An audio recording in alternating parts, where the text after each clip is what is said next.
In the gentle hush of a Brooklyn night, long before the neon lights of the city would flicker awake, the streets of Canarsie rested under a blanket of silence. It was 1983, but time felt softer in the quiet corners of New York, the kind of places where stories whispered more than they spoke. And in those shadows, in that calm darkness, a name floated quietly through the alleys, a name even the bravest men spoke in hushed voices.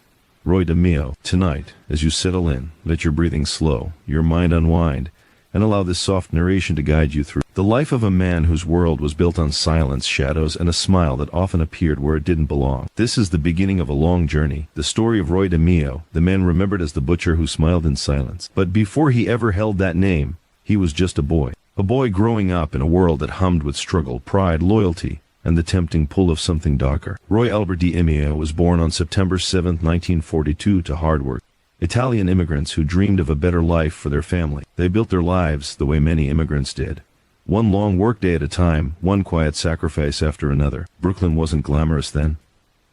It wasn't the polished version people imagined. It was gritty, honest and raw, shaped by factory smoke, storefront struggles, and neighborhoods defined not by wealth, but by community. Roy grew up surrounded by strong family values, loyalty, respect, discipline. But outside those walls, the streets told a different story. The corners of his neighborhood were alive with the presence of men who walked with confidence, men whose quiet power seemed to bend the world around them. The older boys noticed it. The younger boys admired it. And somewhere among them, the young Roy DeMeo watched closely, absorbing the unspoken rules of a world much different from his family's dreams. He was intelligent, and not in a loud, boastful way. His mind was sharp, quick, always analyzing. He was calm, often too calm for a child. Teachers noticed it, neighbors mentioned it. Roy didn't raise his voice. He didn't argue. He observed, learned, and chose his moments with unsettling precision. Even at a young age, he carried a quiet intensity, like a tide pulling inward, gathering strength. But it wasn't school that shaped him most, it was the streets. By the time he reached his teenage years, Brooklyn's undercurrent had become familiar to him. He earned money delivering groceries, sweeping shops, and later, tasks that belonged to a different kind of employer. Small things at first. Things that didn't make noise. Things that required someone who didn't ask questions. Roy fit that description perfectly, and slowly he became useful. In the calm nights of his youth, when the world felt still and safe, Roy learned about debts, favors, and the subtle, quiet ways power flowed through a neighborhood.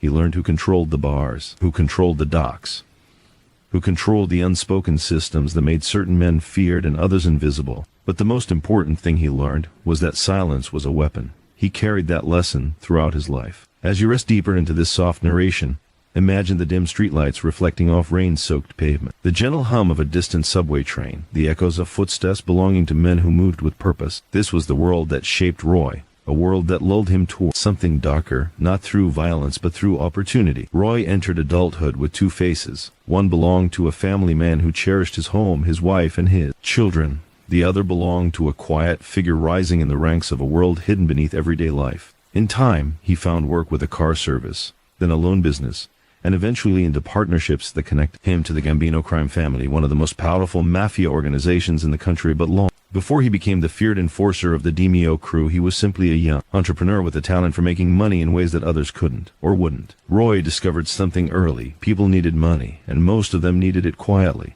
He provided loans when banks said no. He handled disputes when police wouldn't bother. He offered solutions in a world full of problems.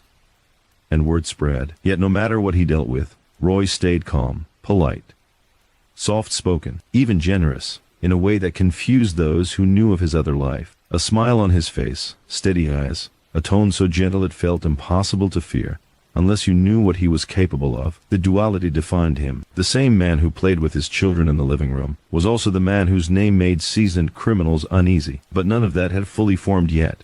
Not in this first chapter. Right now he was still rising, still learning, still becoming the man history would never forget. And as you breathe slowly and let this narration flow over you, remember that every notorious figure, even the darkest ones, begins as a child shaped by their environment, their choices, and the small, quiet moments that lead them down paths impossible to reverse. Roy DeMeo's path was just beginning. The city around him was changing, and within its shifting heartbeat, Roy found his calling. Every connection he made, every quiet transaction, every favor he granted, pulled him deeper into the world of organized crime, a world built on whispers, trust, fear, and silence. A world where Roy did not simply survive, he thrived. And though the years ahead would reveal a far darker story, for now, the young man walked calmly, step by step, toward a destiny he embraced with a serene, almost chilling acceptance. Tonight, this is where we leave him, standing at the edge of his rise, unaware of the legacy he would carve into history. The boy from Brooklyn was becoming the man the underworld would one day fear, and he smiled in silence. As the quiet glow of dawn settled across Brooklyn, the young Roy DeMeo stepped further into adulthood, moving with the same soft confidence that had always set him apart. The city was waking up.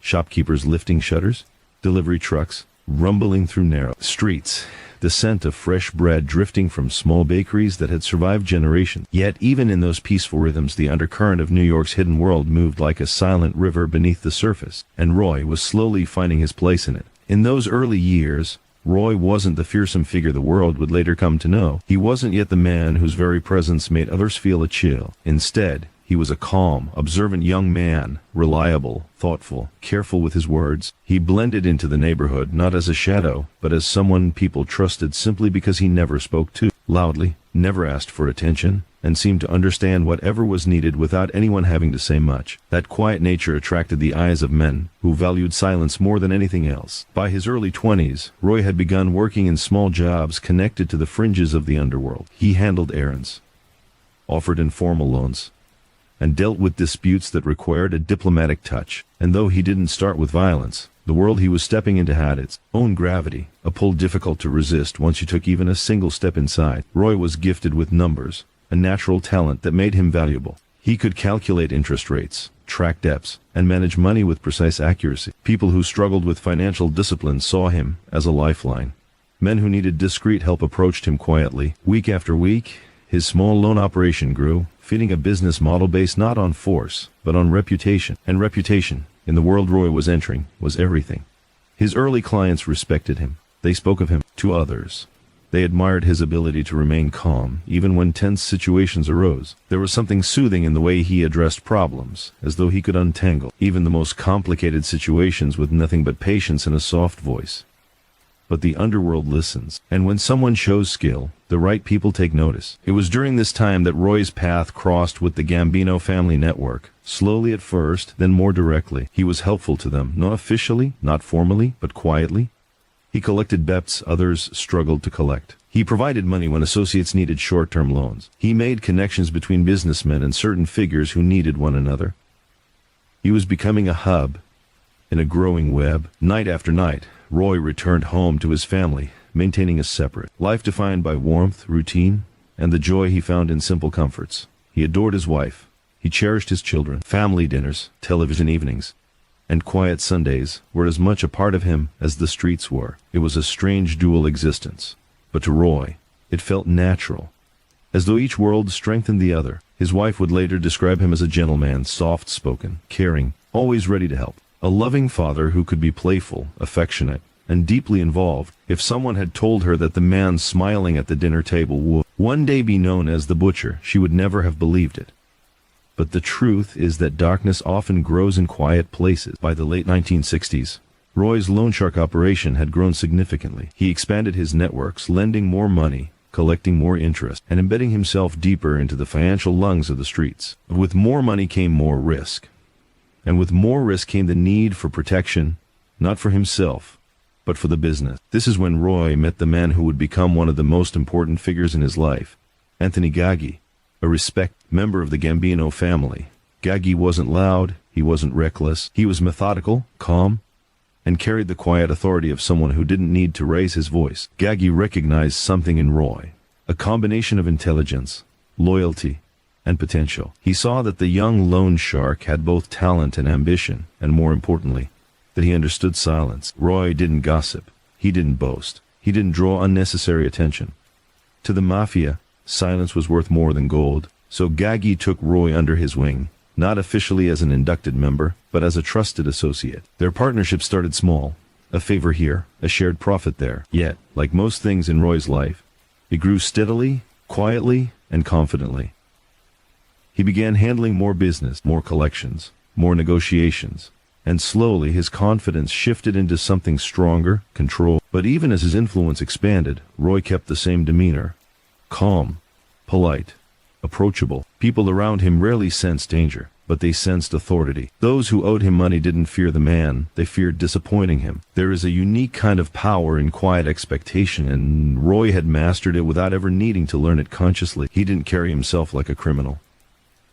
He carried himself like a businessman. But as the years passed, the nature of his work would change. Money alone wasn't enough to solidify his place in the organization. In the world he had stepped into, loyalty and service demanded more action, more involvement, more commitment. And slowly, almost imperceptibly, Roy crossed invisible lines. He began handling difficult matters that required a firmer hand, matters that required a certain kind of resolve. And though he had never been known for violence, he adapted to it with the same quiet efficiency he applied to everything else. This would be the beginning of the shift. The moment when Roy's life started to darken, not with dramatic turns, but with subtle choices made one at a time. A collection dispute. A message that needed to be delivered. A situation that needed to be handled. And in each moment, Roy remained calm, steady, silent. The men around him noticed something unusual. He didn't rush. He didn't hesitate. There was no visible fear, no panic, no second guessing. When the time came to act, Roy acted, voice low, face composed, often with that faint, unreadable smile. A smile that would become infamous. In the gentle quiet of the Brooklyn evenings, Roy DeMeo was becoming something else, something few understood, something fewer could predict. A man shaped not by rage, but by silence. And silence, more than anything else, would define the rest of his life. The nights in Brooklyn carried a certain stillness during the early 1970s, the kind of silence that lingered beneath the distant hum of traffic and the faint glow of streetlights, stretching across narrow sidewalks. In those quiet hours, when most families were settling into their nightly routine, Roy DeMeo found himself standing at the edge of a turning point in his life. A turning point that did not arrive with a crash or a scream, but with a whisper, a moment of quiet inevitability. Up until now, Roy had built his reputation on money, on calculations and collections, on steady hands and a calm presence. Violence had never been his first choice. In fact, he avoided it with the same deliberate calmness that he approached everything else. But in the world he served, the unseen and unforgiving world of organized crime, there came a moment when every man had to make a decision. A moment when silence was no longer enough. Roy had grown close to Anthony Gaggi by this time. Their bond had deepened, not through blood or ceremony, but through quiet trust and mutual benefit. Gaggi valued Roy for his economic mind, his discipline, and his unshakable loyalty. But there was something else he needed to know, something deeper, something that determined a man's true place in the Mafia's world. He needed to know if Roy could handle the darker side of their business, not just the money, not just the negotiations, but the silence that follows a life taken. It did not come as a grand test. It did not arrive with fireworks or warnings. Instead, it slipped quietly into Roy's life through a dispute involving a man who had fallen deep into debt, a man who had exhausted his excuses, broken his promises, and disrespected the wrong people. In most stories, this moment might be described with intensity, with panic, with trembling hands. But that wasn't Roy's way. This chapter of his life unfolded like a slow exhale, steady, calm, and controlled. One night, Gaggi took Roy aside. The conversation was soft, almost gentle. No threats, no pressure. Just a quiet understanding passing between two men. There was a job that needed to be done, a message that needed to be delivered. And although the specifics were unspoken, both men understood what it meant. Roy did not protest. He did not question. The world he had entered years earlier had been moving him toward this moment, step by steady step, and now, all he needed to do was keep walking. The man in debt was not powerful. He was not influential. He was simply someone who had crossed the wrong line at the wrong time. Roy arranged a meeting with him under the guise of discussing payment options, a familiar conversation in Roy's business. But this meeting would be different.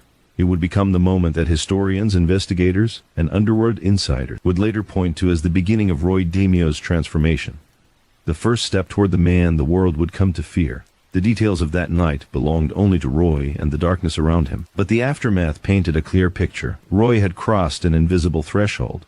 He had proven his resolve. He had shown that he could carry out the silent, final acts the Mafia sometimes demanded. And he had done so with the same calmness he brought to every part of his life. There were no outbursts, no celebrations, no visible change. Instead, Roy returned to his normal routines. He went home. He kissed his children goodnight. He held his wife close, and somewhere deep inside, The lines between the two worlds he lived in, the family man and the emerging enforcer, grew blurred. Sleep came easily that night, as it often did for Roy, and that more than anything unsettled the men who would later come to know him. Because Roy did not fear what he had done, he accepted it. Silence was not just around him, it was within him. As the months passed, Roy's responsibilities expanded. Gaggy trusted him with more sensitive tasks. Associates respected him more deeply, and slowly, the men who once saw him as a financial expert began to see him as something else entirely. Someone reliable, someone efficient, someone quiet. Violence, in Roy's world, was rarely impulsive.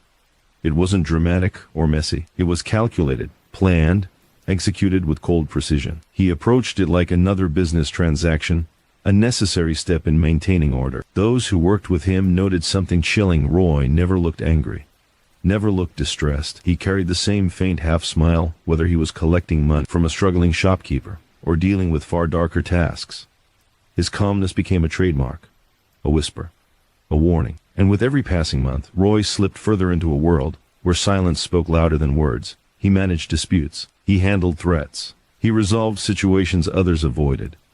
Each act pushed him deeper, though he never rushed, never faltered. His crew began forming around him, one man at a time. Young toughs, loyal colleagues, small-time criminals looking for guidance. They all gravitated toward him. And Roy, with the patience of a teacher and the quiet authority of a leader, shaped them, molded them, guided them into a unified force. This group, later known as the DeMeo crew, would become one of the most feared units in the history of the American Mafia. But in these early days, they were just young men following someone who seemed unshakable, someone whose calmness felt like power. And Roy embraced this role not because he craved fear, but because he valued control, structure, order, discipline. As you drift deeper into this gentle narration, picture the soft glow of streetlights reflecting off empty Brooklyn pavement, the quiet footsteps of a man walking home after a night of business, his thoughts calm, his heartbeat steady. Roy DeMeo's rise into violence was not explosive. It was gradual, measured, silent, like the slow filling of a tide. Darkness did not consume him suddenly. It seeped into his life one quiet choice at a time. The world around him was changing, and Roy was changing with it. And though he still smiled softly, still spoke gently, still maintained the warmth of a family man, something deeper, colder, and more relentless had awakened within him. A part of him that would eventually define his legacy. A part of him that would make him feared. A part of him that would smile in silence. The quiet nights of Brooklyn in the early 1970s carried a slow, steady rhythm, that wrapped the city in a blanket of calm, even while unseen forces shifted beneath the surface. In that gentle stillness, the life of Roy DeMeo continued to evolve, shaped by choices that flowed together like soft ripples in dark water. What began as simple business deals, then silent acts of enforcement, was now shaping into something larger, something structured, something powerful. A crew was forming around him, not in a dramatic flash, not with loud declarations, but in the same quiet, deliberate way Roy approached everything. One man at a time, one night at a time, one silent bond after another. Roy had never intended to build a group. Men simply gravitated toward him, drawn by the calm certainty he carried. His presence offered security, purpose, and a sense of direction that many young, restless souls in Brooklyn desperately needed.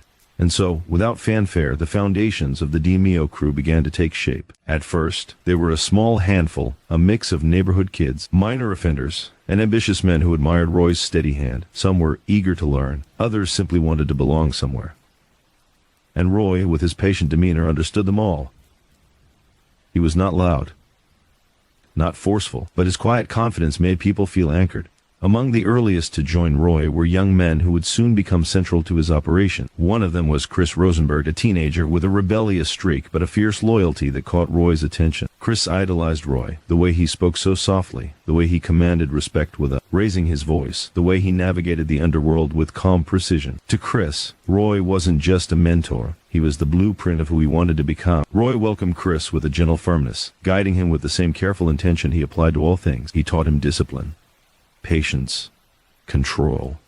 In a world filled with loud threats and unnecessary violence, Roy saw value in quiet power, and he passed that philosophy on to those who followed him.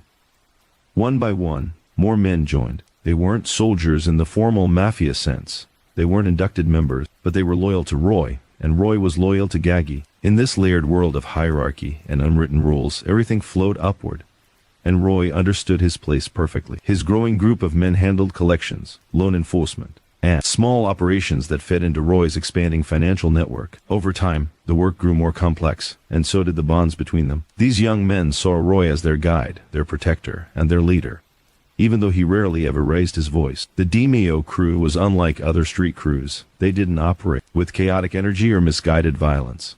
Roy insisted on order. He trained his men in silence, discipline, and efficiency. He taught them that panic was weakness, that fear clouded judgment, that calmness, above all else, was strength. Night after night, Roy gathered with his crew in quiet settings, dimly lit apartments, back rooms of clubs, private booths and diners where the hum of conversation masked their discussions. In these spaces, Roy explained deals, outlined strategies, and instilled the values that would define them. His voice remained soft. His tone remained steady. His instructions were clear. And his men listened. Brooklyn changed around them, but the core of their operation remained rooted in consistency and control. As the crew grew, so did their responsibilities. They collected debts with efficiency. They managed disputes with minimal disruption. They handled tasks that others shied away from. And through it all, Roy's guidance shaped their actions like a quiet hand steering a ship through dark waters. As you listen to this soft narration, imagine a small room filled with cigarette haze, the glow of a single lamp casting long shadows across the walls. In that space, young men sit attentively while Roy, calm as ever, speaks in a low, composed voice. His words are not sharp. They are not emotional. They are simply deliberate, focused, and clear, like the steady drip of water on stone. Roy had a gift for spotting talent. He saw potential in those who lacked direction, and he transformed them into reliable pieces of a larger structure. Each member of the crew served a purpose. Some handled collections, some managed car theft operations, some acted as lookouts, and others managed the quieter, more sensitive tasks that required discretion. Roy was building more than a team. He was building a system. A system that eventually became known for its precision. A system that drew the attention of the Gambino higher-ups. And a system that would, in time, make Roy DeMeo one of the most feared names in organized crime. But despite the growing power, Roy never lost his sense of calm. He continued balancing two worlds: the loving father who tucked his children into bed each night, and the emerging underworld figure who trained young men to navigate a life few dared to step into. At home, Roy was gentle. He laughed with his family, helped his children with homework, and enjoyed quiet evenings as though nothing outside the walls of his home carried danger. His dual life was seamless, like two rivers flowing beside each other without ever crossing. But deep down, the lines between those rivers were beginning to blur. The crew's activities expanded. More money flowed in. More risks emerged. More responsibilities fell on Roy's shoulders. And with every new task, every business venture, every late-night phone call, Roy stepped further away from the man he once was, and closer to the man history would remember. Yet he embraced it all with a serene sense of purpose, not because he enjoyed violence or chaos, but because he believed in structure. He believed in loyalty. He believed in handling problems quietly and efficiently. The calm he carried wasn't an act. It wasn't a mask. It was his way of navigating life. And his crew absorbed that energy. They moved like him, spoke like him, worked like him, silent, steady, precise. By the mid-1970s, the DeMeo crew had fully formed. No official ceremony marked its creation, no declarations were made, but everyone in Brooklyn's underworld knew Roy DeMeo now commanded a group of young men who would do anything for him, and he would do anything to protect them. As the shadows of Brooklyn deepened each night, the crew met quietly, prepared silently, worked diligently, and returned home unnoticed. They became ghosts in their own neighborhoods, unseen, unheard, yet deeply present, and guiding them through it all was Roy, standing like a quiet lighthouse in the dark, illuminating their path with calm certainty. But this rise came with a price, one that would become clearer in the chapters ahead. For now, the crew was strong, the structure was stable, the silence was powerful, and Roy DeMeo was just getting started. Brooklyn's nights had grown darker by the mid-1970s, not because the lights were dimmer, but because the quiet world beneath the surface had begun to shift. In that deep, shadowed undercurrent, Roy DeMeo's crew was no longer just a collection of young men following a steady leader. They were becoming a force, a structured, disciplined, quietly efficient network that handled jobs others avoided. And in that evolution, Roy introduced a system that would define both his crew and his legacy. A method built on silence, a method built on precision, a method that would one day be whispered in fear, long after Roy was gone.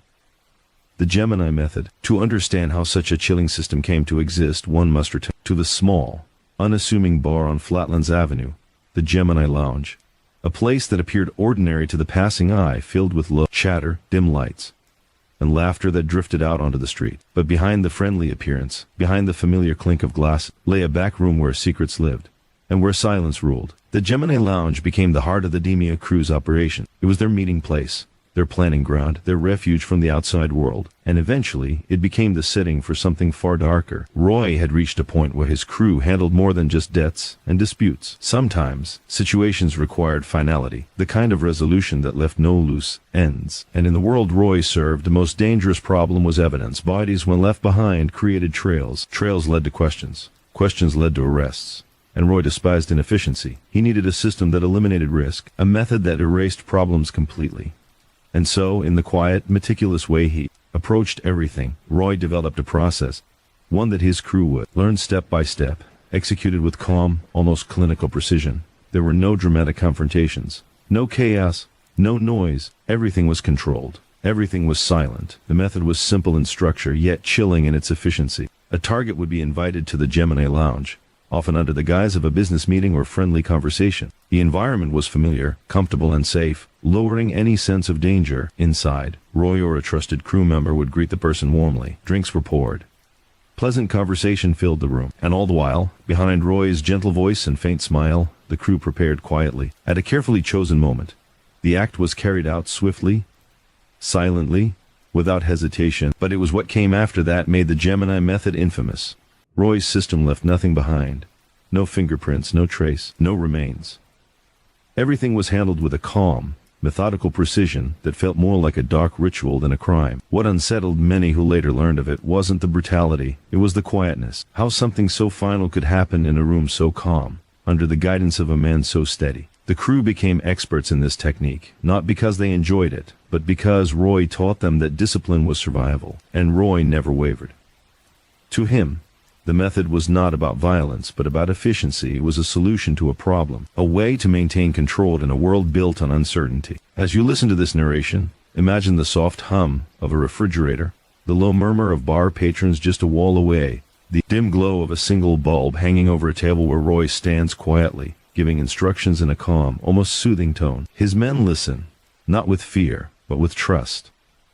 He explains procedures the way a craftsman teaches apprentices, step by step, detail by detail, ensuring they understand the importance of every action.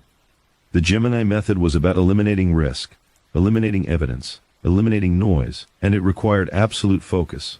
Roy enforced rules with gentle firmness. Mistakes were unacceptable. Hesitation was dangerous. Panic was forbidden. His crew learned to breathe slowly, think clearly, and move deliberately. Under Roy's guidance, they became more than criminals. They became specialists. Each role in the method perfectly choreographed. In the dim back room, time seemed to slow. The world outside moved on, unaware of the silent, calculated work happening within those walls. And when it was done, there was nothing left to discover, nothing to link, nothing to investigate, nothing to trace. This system strengthened Roy's position immensely. Higher-ups in the Gambino organization became aware of his efficiency. They knew he could handle the hardest jobs without attracting attention. They saw him as a man who could be trusted with the most delicate matters, the kind that required absolute silence. But with greater responsibility came a greater burden. Roy never flinched, never complained, never lost his calm. Yet something was changing deep within him. The man who once preferred financial dealings had now mastered the art of eliminating problems in ways that would forever alter his role in the underworld. His crew admired him. They followed him. And though Roy still showed affection to his men, still mentored them patiently, still carried the softness that made him approachable, his reputation outside the lounge grew darker. Whispers spread in quiet circles. Roy DeMeo gets things done. He handles the worst of it. He leaves nothing behind. These murmurs reached every corner of Brooklyn's underworld, carried on the wind like distant echoes, spoken in low tones by those who respected him and those who feared him. But fear never changed Roy. Not outwardly. At home, he remained the same gentle father, returning late at night with the soft tiredness of a man who worked too many hours. His family noticed nothing unusual. To them, Roy was still the man who carved Sunday dinners, who laughed at his children's stories, who fixed small problems around the house. The separation between his two worlds remained intact, at least for now. Yet inwardly, something subtle was shifting. The silence that once felt comforting began to feel heavier. The responsibilities that once felt empowering grew darker. And though Roy's expression stayed calm, a shadow lingered behind his eyes, visible only in the rare moments he thought no one was watching. The Gemini method had changed him. He had crossed a threshold that could never be uncrossed, and his crew, devoted and unquestioning, followed him deeper into the dock. Night after night, they gathered at the lounge, some eager, some nervous, all loyal, and Roy guided them gently, like a teacher leading students through lessons that no school could ever contain. But with every operation, every silent night, every task handled without a trace, Roy's world tightened. His power grew, his name became heavier. And somewhere in the quiet corners of Brooklyn, those who sensed danger, even if they couldn't explain it, had begun to avoid the Gemini lounge after dark, because inside that small bar, beneath the low lights and soft conversation, a dark system breathed silently, shaped by the man who smiled in silence. You may close your eyes as we drift deeper into the quiet shadows of Roy DeMeo's becoming, a transformation that did not happen in one dramatic moment, but slowly, silently, like ice spreading over still water. By the time Roy reached his mid-20s, he was no longer just another Brooklyn neighborhood hustler. He was evolving into something more precise, more controlled, and far more dangerous, and yet, on the surface, he remained calm, polite, almost gentle in the way he carried himself. It was this contrast, this unsettling duality, that allowed him to move forward without drawing attention. A butcher in the making, who did everything quietly. Roy's early jobs with the Laquis soldiers had already taught him the basics of street enforcement, collecting owed money, leaning on stubborn business owners, and occasionally stepping into the darker tasks that required a firmer hand. But Roy didn't behave like a typical enforcer. There was no shouting, no wild threats, no dramatic intimidation. Instead, he preferred a soft voice, steady eye contact, and silence. People who encountered him often said the same thing, that he seemed calm even in the most pressured moments. It was as if he had two selves living inside one body, the composed family man, and the one who could step into violence without a flicker of hesitation. The Laquis guys noticed this, of course. Roy had a gift for staying composed, but a curse too, the ambition quietly growing inside him. Ambition in the Mafia was not a simple thing. It meant you wanted to rise, and rising meant taking on tasks that other men avoided. But for now, Roy remained patient. He did the small jobs, the unglamorous jobs, and he did them well. He collected debts that others had given up on. He applied pressure where pressure was needed. And slowly, the whispers began. Whispers that this young man from Canarsie was becoming reliable, dependable, useful. But every useful man in the Mafia eventually faces a moment that changes everything. A test, often unspoken, unplanned, but powerful enough to reshape the future. Roy's test arrived through something deceptively simple. A man in the neighborhood owed a significant amount of money and refused to pay. Others had tried to convince him. No one succeeded. The Laquis soldiers told Roy to handle it. They didn't say how. They didn't need to. Roy approached the man the way he always did, calmly, softly, explaining the situation with a quiet tone that almost sounded reasonable. The man underestimated him.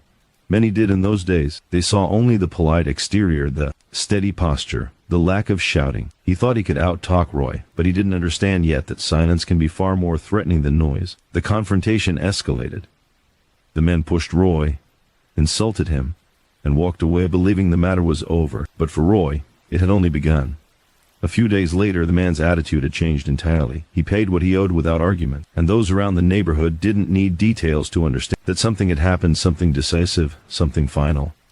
Roy didn't brag about it. He didn't mention it. He simply completed his task and moved on. And the Laquis guys saw the result. They began to trust him with more responsibility. This moment, quiet and unrecorded, marked the beginning of Roy's darker transformation. The young man who once dreamed of money and influence was now stepping deeper into a world where those dreams required a colder heart. Responsibility in the Mafia wasn't just about business. It was about doing whatever needed to be done. And sometimes, that meant crossing lines that could never be uncrossed. Roy didn't hesitate. That was what made him different. Not the violence itself, but his emotional stillness around it. Men who feared their own actions were unreliable. Men who enjoyed violence too much were unpredictable. But a man who could do dark things calmly, methodically, that man was valuable. That man could be trusted with secrets. As Roy's reputation grew, so did his side businesses. He began lending money privately, not just enforcing debts for others. He saw the power of having men owe him directly. It wasn't greed driving him, not exactly. It was infrastructure, control, influence. Money lending allowed him to build relationships with people across Brooklyn: shop owners, mechanics, gamblers, bartenders. They didn't fear him at first. They saw him as approachable, someone who offered help when banks wouldn't. But beneath every transaction, Roy quietly laid the foundations of future loyalty, future leverage. This strategy attracted attention far more significant than the luckiest guys he had started with. Men from the Gambino family, particularly those connected to the Queens region, began hearing about the calm kid from Brooklyn who always delivered results. They liked men who didn't seek the spotlight, who didn't cause unnecessary trouble, who simply got things done. One name in particular kept coming up, a young associate named Nino Gaggi. And although Roy and Neo had not yet formed their infamous bond, a path was being prepared. Meanwhile, Roy maintained his outward life with surprising normalcy. He spent time with his wife. He cared for his children. He always appeared neat, presentable, polite. Neighbors described him as helpful, a man who would hold open doors, offer a friendly handshake, and speak gently. This normalcy became one of his greatest tools. The more ordinary he appeared, the easier it became to mask the extraordinary darkness growing beneath. But the darkness did grow. Every task completed silently added another layer to his transformation. And yet, instead of breaking him, it strengthened him. Roy began to understand his own nature, what he was good at, what he could handle, and what he was capable of becoming. He felt a sense of control in those moments of tension, a clarity that others lacked. It made him efficient. It made him valuable, and it made him dangerous. By the end of this stage in his life, Roy DeMeo was no longer the hopeful kid trying to find a way into the world of organized crime. He was now a man with a rising reputation, a developing network, and a calmness that others found unsettling. He wasn't yet the feared butcher. He wasn't yet the leader of a deadly crew. But the pieces were falling into place, quietly, silently, one moment at a time. And Roy himself may not have fully realized it yet, but the path he was on would soon take him into the heart of mafia power and the darkest corners of himself. As Brooklyn moved quietly beneath the soft glow of streetlights in the mid-1970s, a subtle but powerful change was taking place. The neighborhood that had once seemed ordinary, with its row houses, small shops, and familiar routine, now harbored a presence few understood, the rising influence of Roy DeMeo and his growing crew. And yet, to the casual observer, everything appeared normal. The children still played on sidewalks. Shopkeepers still swept their store entrances. The sounds of everyday life floated gently through the air. Nothing seemed out of place. But beneath this calm surface, the machinery of the DeMeo crew was being quietly perfected. The crew had now expanded beyond the first few recruits Roy had mentored. Each member had been carefully selected for skill, loyalty, and the ability to follow instructions without question. Some were neighborhood boys who had grown up around Roy and understood him. Others were young men with minor criminal records seeking guidance and structure. All were drawn to Roy's calm authority, the way he never raised his voice, the way he seemed to exude control without ever trying. They followed him because he led with quiet precision, not threats or theatrics. With this growing group, Roy began to formalize operations. The crew was no longer just a collection of friends and associates. It was a structured team with defined roles.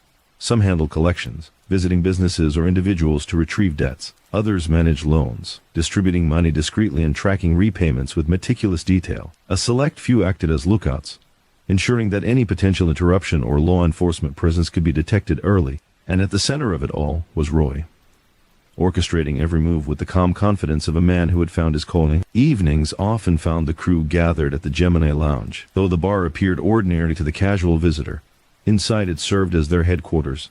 Meetings were quiet, almost serene. Roy would speak softly, outlining plans and providing guidance. Instructions were precise and methodical.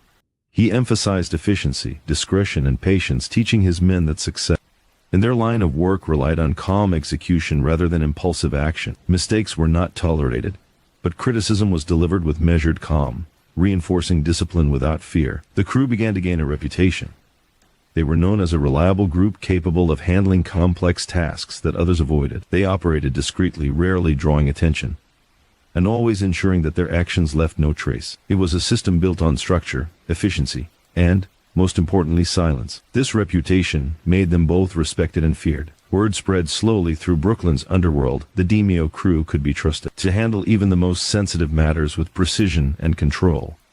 Roy's calm demeanor remained central to his leadership. While others in the mafia often relied on loud intimidation or visible aggression, Roy's approach was the opposite. He never shouted, never displayed anger, and never gave signs of instability. His men came to trust this steadiness finding confidence in his composed presence. They knew that whatever task was assigned, Roy would guide them through it, and it would be completed correctly. This created a loyalty that was rare, a loyalty born not of fear, but of respect for his skill and judgment. As the crew's influence grew, so did the scope of their activities. They were no longer confined to small-scale loans or minor disputes. The DeMeo crew began handling car theft operations, managing financial schemes, and performing enforcement tasks that required discretion and efficiency. Each operation was planned carefully, executed with precision, and completed with minimal attention drawn from outsiders. The crew operated like a well-oiled machine, a network of quiet efficiency that few dared to interfere with.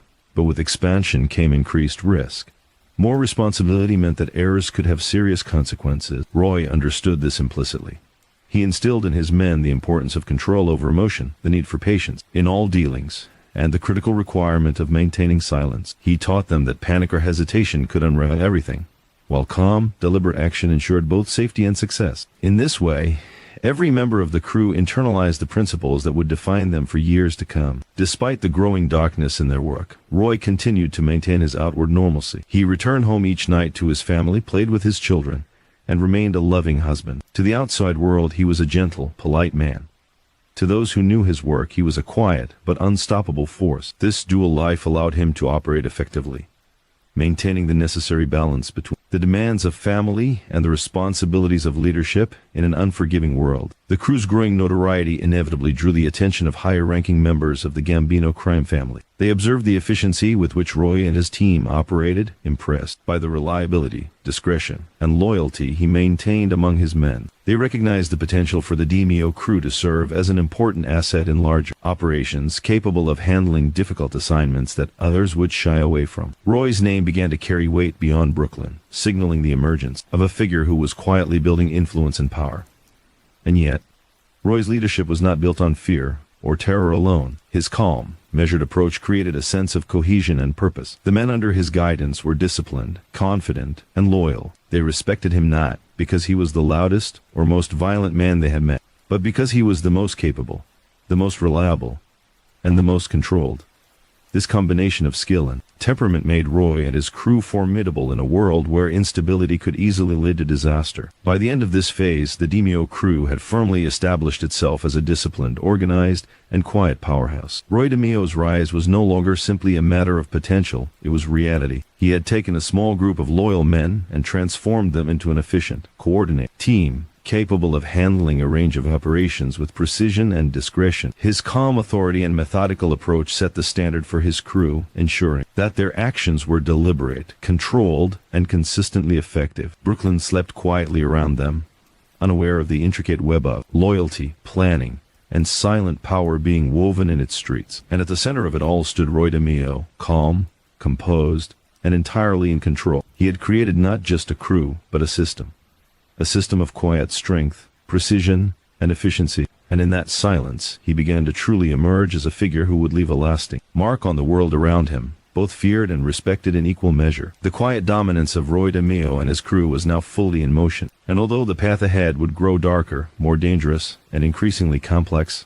the foundation had been laid. The DeMeo crew had arrived, and Brooklyn's nights would never be the same. The streets of Brooklyn carried a stillness that masked the quiet power growing beneath the surface. By the late 1970s, Roy DeMeo's name had begun to circulate with subtle reverence, whispered by some, feared by others, respected by nearly all who understood the consequences of crossing him. And yet, in his home nothing seemed different. The gentle rhythm of family life remained, the soft laughter of his children, the quiet evenings with his wife, the unspoken routines that grounded him. It was in this delicate balance between domestic normalcy and the rising darkness of his underworld life that Roy's unique presence became fully defined. The DeMeo crew, now established and disciplined, operated with a precision that few could rival. Each member understood their role, each task executed with calm efficiency. Collections, loans, enforcement, every aspect of their work followed the rules Roy set. Mistakes were rare, but when they occurred, the response was quiet, corrective, and absolute. Roy taught his men that fear was not a tool. Discipline, patience, and silence were the instruments that defined power. But as their operations expanded,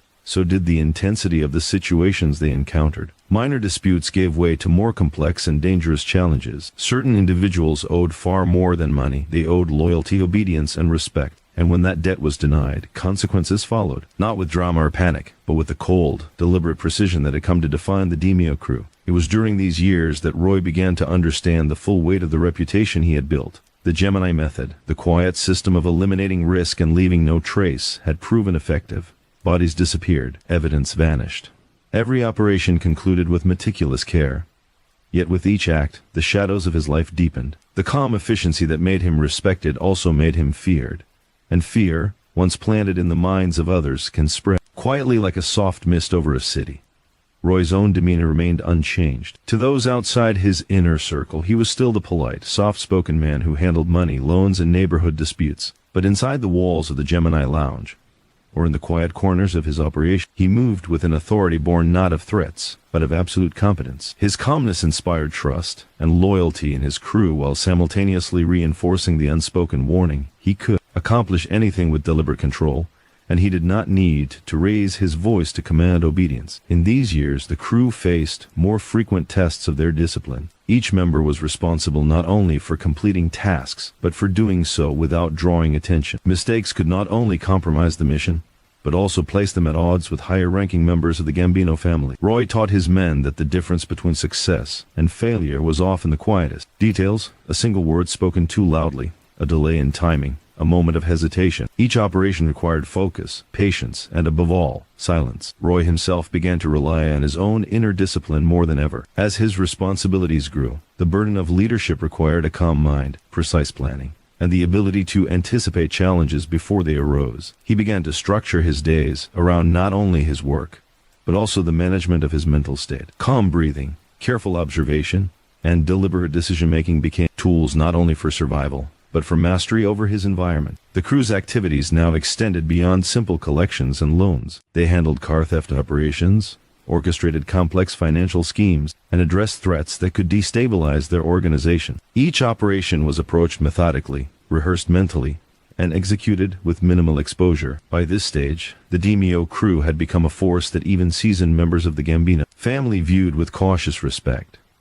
They understood that Roy's quiet demeanor did not indicate weakness, it indicated control, precision, and the ability to achieve results others could not. As these responsibilities accumulated, the line between Roy's family life and his underworld life blurred in ways that few could detect. He remained devoted to his children, present in their milestones, attentive in their daily lives. Yet beneath this veneer of normalcy, a subtle tension persisted. A tension born of knowing that every decision in the crew's operations carried life-altering consequences. Despite this, he maintained the calm exterior that had become his trademark. He moved like a man walking on tightrope, careful, deliberate, and unwavering. Roy's leadership style continued to define the crew's culture.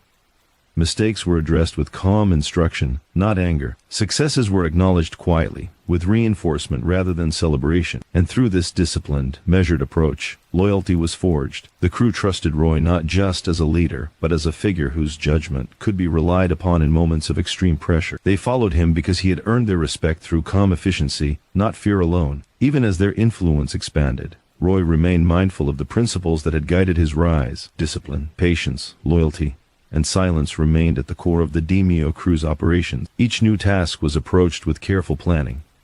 Each member was reminded of the importance of executing their role precisely, and each night as he returned to his family, Roy carried the quiet weight of the choices he had made and the actions he had taken. The shadows of violence, once small and contained, now stretched further across his life. Yet for Roy, these shadows were not chaotic. They were orderly, deliberate, and necessary. He had become a master of controlled power, understanding that fear, loyalty, and respect were often intertwined. He moved through Brooklyn like a quiet storm, invisible to those who did not look closely, but powerful enough to reshape the lives of those who fell within his sphere. And as the quiet streets of Brooklyn slept, the DeMeo crew operated within the shadows with calm precision. The city itself seemed unaware of the depth of their influence, the discipline of their operations, or the chilling efficiency of the Gemini method. Roy DeMeo, the man who smiled in silence, had now fully emerged as the central figure in a quiet empire of control, discipline, and unspoken power. Every task completed, every operation executed flawlessly, every challenge met with a hesitation.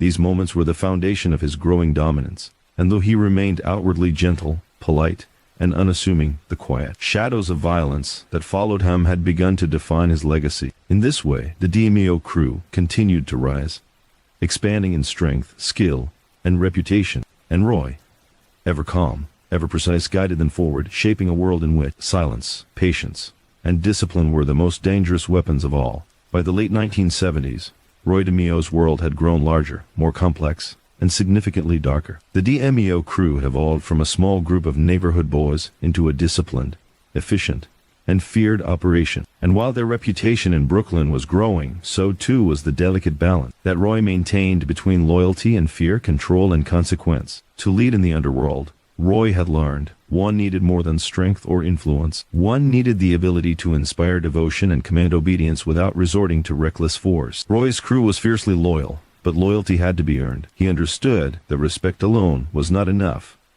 There had to be trust, discipline, and a shared sense of purpose. Each member knew that mistakes were dangerous, that hesitation could be fatal, and that the cost of failure could extend beyond themselves to the entire crew. Yet, even in this environment of high stakes, Roy never instilled fear through shouting, intimidation, or unnecessary displays of violence. Instead, he inspired quiet respect. His calmness, his methodical approach, and his consistent leadership created an atmosphere where men followed because they trusted him and because they understood the consequences of crossing the line. At the heart of Roy's leadership was his belief in structure. Every operation, from small collections to the larger, more dangerous Gemini method assignments, was meticulously planned. Each man knew his role, his responsibilities, and the standards expected of him. Roy often reminded them, quietly and softly, that the world outside their controlled environment was unpredictable, and only discipline, patience, and loyalty could ensure survival. No detail was too small. No procedure was too trivial. In the eyes of the crew, following Roy's instructions precisely was a path to security, both within the group and in the unpredictable streets of Brooklyn. But loyalty alone was never enough. Fear, subtle and unspoken, also played a role. Roy understood that in his line of work, a reputation for efficiency and finality carried weight. The Gemini method, the system he had perfected over the years, ensured that consequences were immediate, precise, and often irreversible. When people understood that crossing the crew could have results they would never see coming, fear became an unspoken law. It was not fear born of random brutality, but fear born of consistent, controlled, and calculated action. Those who knew the stories, even whispers from a distance, understood that Roy's calm exterior hid a man capable of unthinkable measures, executed with clinical precision. Roy maintained this balance between loyalty and fear in everything he did. He nurtured his crew, mentoring them with patience, guiding them gently through difficult tasks, and showing care when mistakes were minor or forgivable. Yet at the same time, he demonstrated clearly that failure or disloyalty carried consequences. This duality reinforced the order within the crew. They were devoted, disciplined, and unflinching in their duties, but they never underestimated the stakes. The crew's cohesion grew stronger over time. Men who might have been volatile or unpredictable in other circumstances learned to operate within Roy's controlled system. They came to rely on the structure he provided and the clarity of his expectation. Each member understood the importance of silence, precision, and loyalty. These principles extended beyond their work into daily interactions, casual conversation in the neighborhood, meetings in public spaces, or exchanges with outsiders. Everything was filtered through the lens of discipline. Even ordinary actions were measured against the standards Roy had instilled. Despite this rigid structure, Roy also understood the importance of personal connection. He was not a distant, cold leader. He took time to know his men, to understand their motivations, and to recognize their achievements. He celebrated successes quietly, often with a word of acknowledgement or a subtle gesture of approval. This approach strengthened the bond between him and his crew. Loyalty was cultivated not only through discipline and fear, but also through respect, care, and shared purpose. At the same time, the external world was watching. Higher-ranking members of the Gambino family observed Roy's growing influence and effectiveness. They recognized his talent for managing men, executing complex operations, and maintaining absolute discretion. His reputation as a reliable, calm, and efficient operator made him valuable to the organization. Assignments that required delicacy or precision were increasingly entrusted to him. Roy's crew became an essential tool within the larger network of the family, capable of handling tasks others would avoid. This rising prominence brought both opportunity and risk. With greater power came the possibility of jealousy, rivalry, and suspicion. But Roy's methodical approach mitigated these risks. He maintained a low profile, avoided unnecessary attention, and ensured that every action taken by his crew reinforced their reputation without exposing them to unnecessary scrutiny. In doing so, he preserved both the loyalty of his men and the respect of his peers. Even within his family life, the balance of loyalty and fear played a subtle role. Roy remained devoted to his children and his wife, ensuring that home life remained stable, warm, and ordinary. Yet beneath this calm exterior, he carried the weight of his responsibilities, the awareness of the risks his actions brought, and the constant need to maintain control. This dual existence, while demanding, allowed him to navigate the dangerous world outside without losing his focus or authority. By carefully blending respect, discipline, and unspoken consequence, Roy created an environment in which his crew operated with near-perfect efficiency. Loyalty became instinctive. Fear became a tool, not a weapon. And through this careful orchestration, Roy ensured that the crew's operations, whether collections, enforcement, or Gemini method assignments, were executed flawlessly. The result was a crew that moved through Brooklyn with quiet dominance. Outsiders often noticed only their calm presence and orderly operation, unaware of the underlying power or precision. Even those within the criminal world, when hearing tales of the DeMeo crew, were both fascinated and apprehensive. They knew that this small group of men, guided by a single, calm and precise leader, could influence events in ways others could not. And Roy himself, ever composed, remained the calm center of it all. He led not with aggression, but with control. He enforced rules not with anger, but with deliberate action. He nurtured loyalty not with charm, but with consistency. And in doing so, he created a crew that would become legendary, defined not by chaos or spectacle, but by quiet precision, unwavering discipline, and the subtle power of a leader who understood the delicate balance between loyalty and fear. Brooklyn slept quietly at night, unaware that beneath the surface, small but formidable force had emerged. A crew that operated with methodical calm, guided by a man whose silence spoke louder than any threat, and whose authority commanded both devotion and caution. Roy DeMeo had mastered the art of leading without raising his voice, of controlling without seeming controlling, and of inspiring loyalty while simultaneously commanding fear. And it was in this balance that the true power of the DeMeo crew was forged. By the early 1980s, Roy DeMeo's world had grown both larger and darker, and the quiet dominance he had cultivated over Brooklyn's underworld came with a price. The DeMeo crew was now a fully operational, highly efficient machine, each member disciplined, loyal, and capable of executing tasks that others would avoid. But with power came responsibility, and with responsibility came risk. The more success the crew achieved, the higher the stakes became. Every decision carried consequences that could ripple outward, touching lives in ways no one could predict. And yet, Roy faced it all with the same calm, measured composure that had become his hallmark. Roy understood the cost of loyalty. He had built his crew not just through mentorship, discipline, and respect, but also through subtle displays of consequence. Those who failed, who hesitated, or who betrayed that trust faced consequences that were swift, precise, and inescapable. The quiet enforcement of rules created an environment of efficiency and order, but it also weighed heavily in Roy's mind. Every action he took, every decision he made, carried moral and emotional weight, even if outwardly he never displayed it. He had learned early in his criminal career that the underworld did not forgive mistakes. Every choice mattered, and mistakes could cost lives. The Gemini method, perfected over the previous years, had become a critical tool in maintaining control. This system allowed the crew to eliminate threats and solve problems efficiently, without leaving evidence or drawing attention. Yet, the method was not without psychological cost. Carrying out these acts, even with meticulous care, left an indelible mark on the conscience. Roy's calm exterior protected his crew from panic, but inside, the burden of the lives taken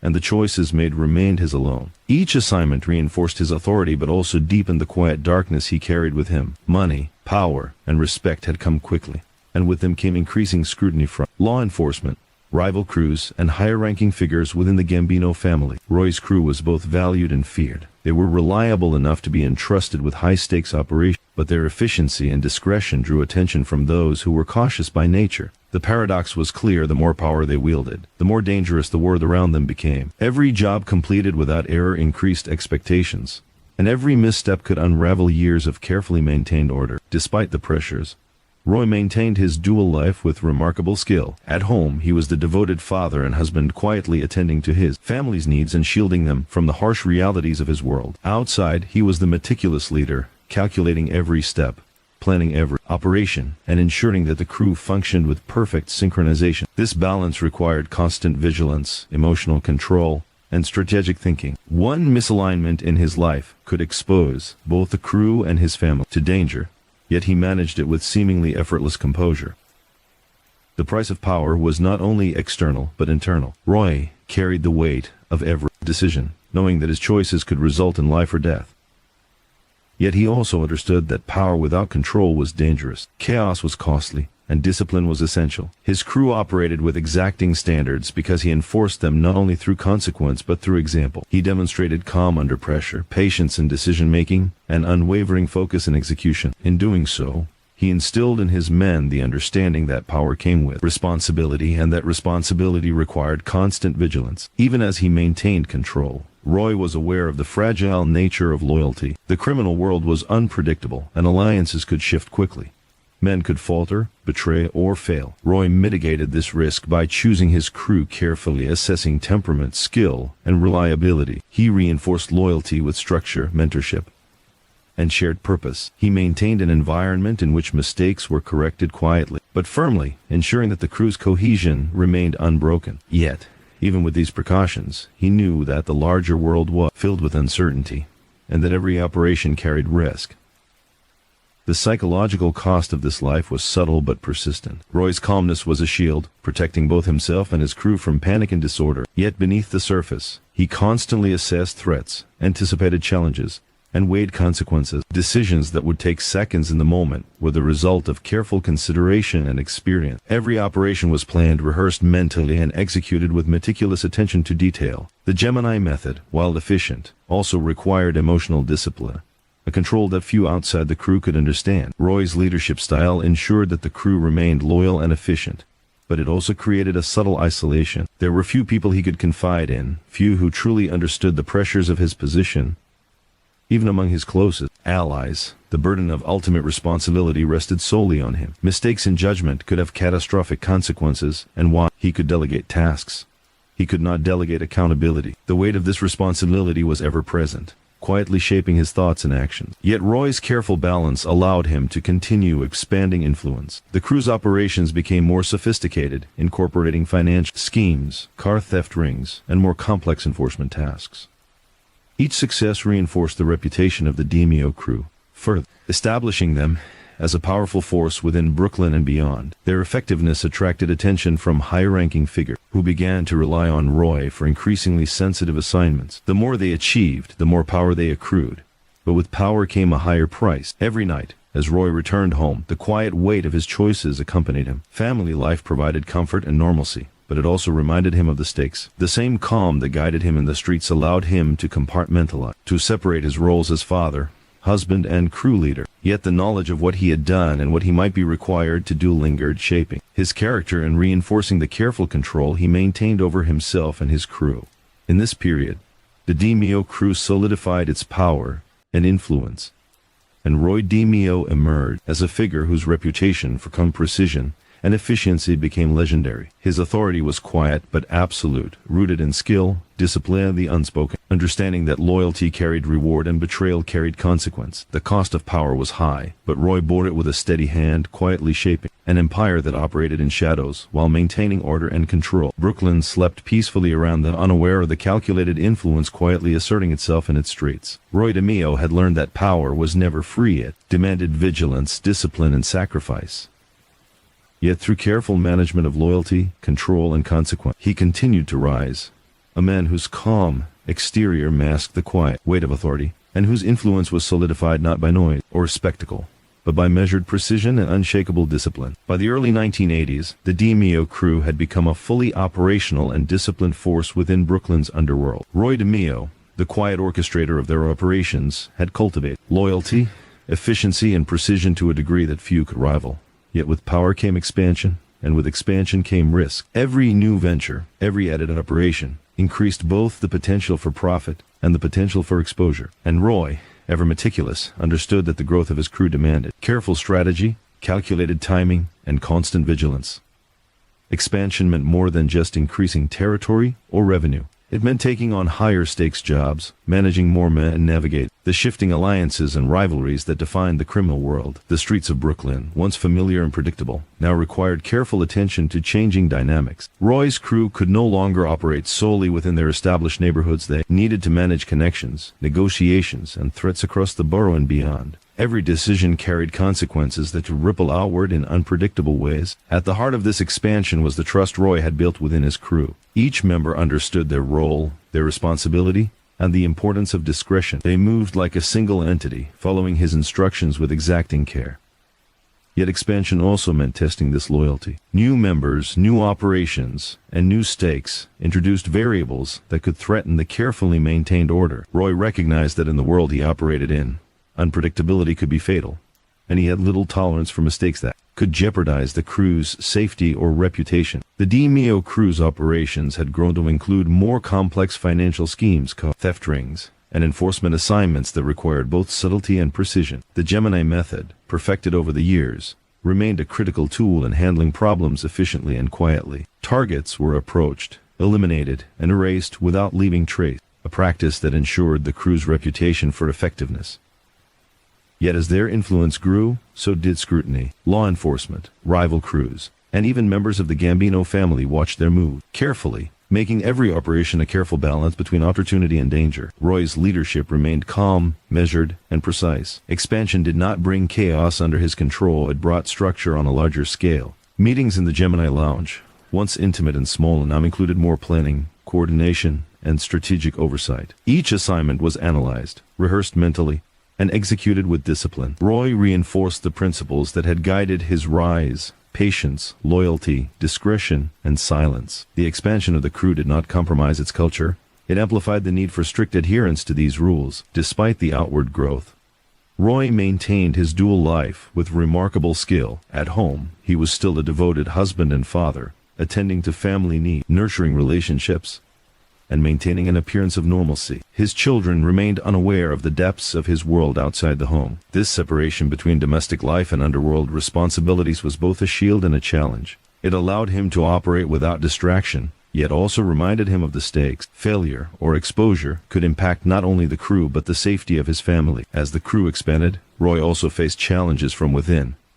Ambition, rivalry, and tension occasionally surfaced among his men. Managing these internal dynamics required both authority and subtle diplomacy. Roy relied on his calm demeanor, clear expectations, and quiet enforcement to maintain cohesion. Mistakes were corrected without drama, successes acknowledged without show. In this environment, loyalty was reinforced, not through fear alone, but through consistency, respect, and shared purpose. Expansion also brought Roy into more direct contact with high-ranking members of the Gambino family. Assignments increased in both scale and complexity, requiring him to coordinate with other crews, manage sensitive information, and ensure flawless execution. The crew's reputation for reliability and discretion made them valuable assets. Yet, with this recognition came heightened scrutiny. Roy understood that visibility, even positive recognition, could attract risk. Every action needed to be measured, every decision deliberate, and every operation flawless. The stakes were not merely financial, they were life and death. Each expansion into new operations increased the potential for exposure, retaliation, or unforeseen consequences. Roy instilled in his crew the understanding that patience, planning, and precision were essential. They learned to anticipate challenges, assess risk,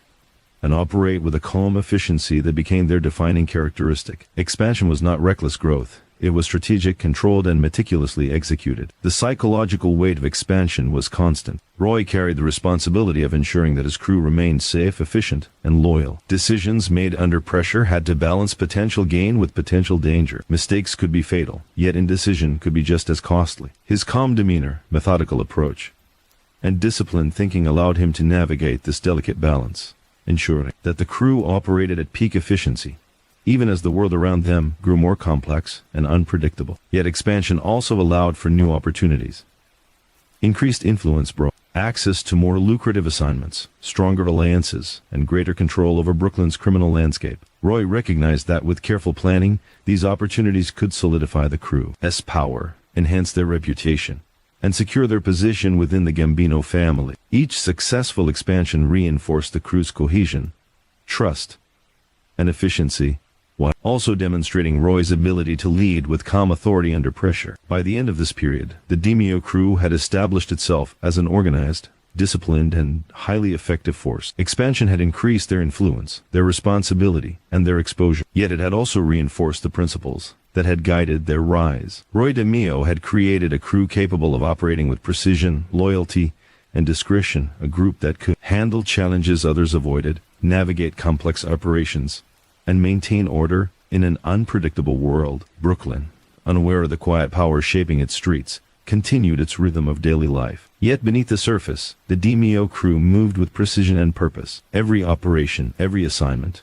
and every act of calculated control contributed to the rising influence of a man who had mastered the delicate balance between expansion, risk, and authority. Roy DeMeo had learned that growth required discipline, vigilance, and the careful management of both internal loyalty and external threats. And so, the DeMeo crew continued to rise, expanding their operations while maintaining the quiet precision and controlled power that had defined their success. Roy, calm and deliberate, guided them through this expansion, ensuring that every step was measured, every decision weighed, and every action executed flawlessly. The price of power was high, but Roy bore it with steady resolve, shaping a legacy that combined discipline, loyalty, and the chilling efficiency of a quiet empire. As the DeMeo crew grew in power and influence during the early 1980s, an invisible shadow began to loom over their operations.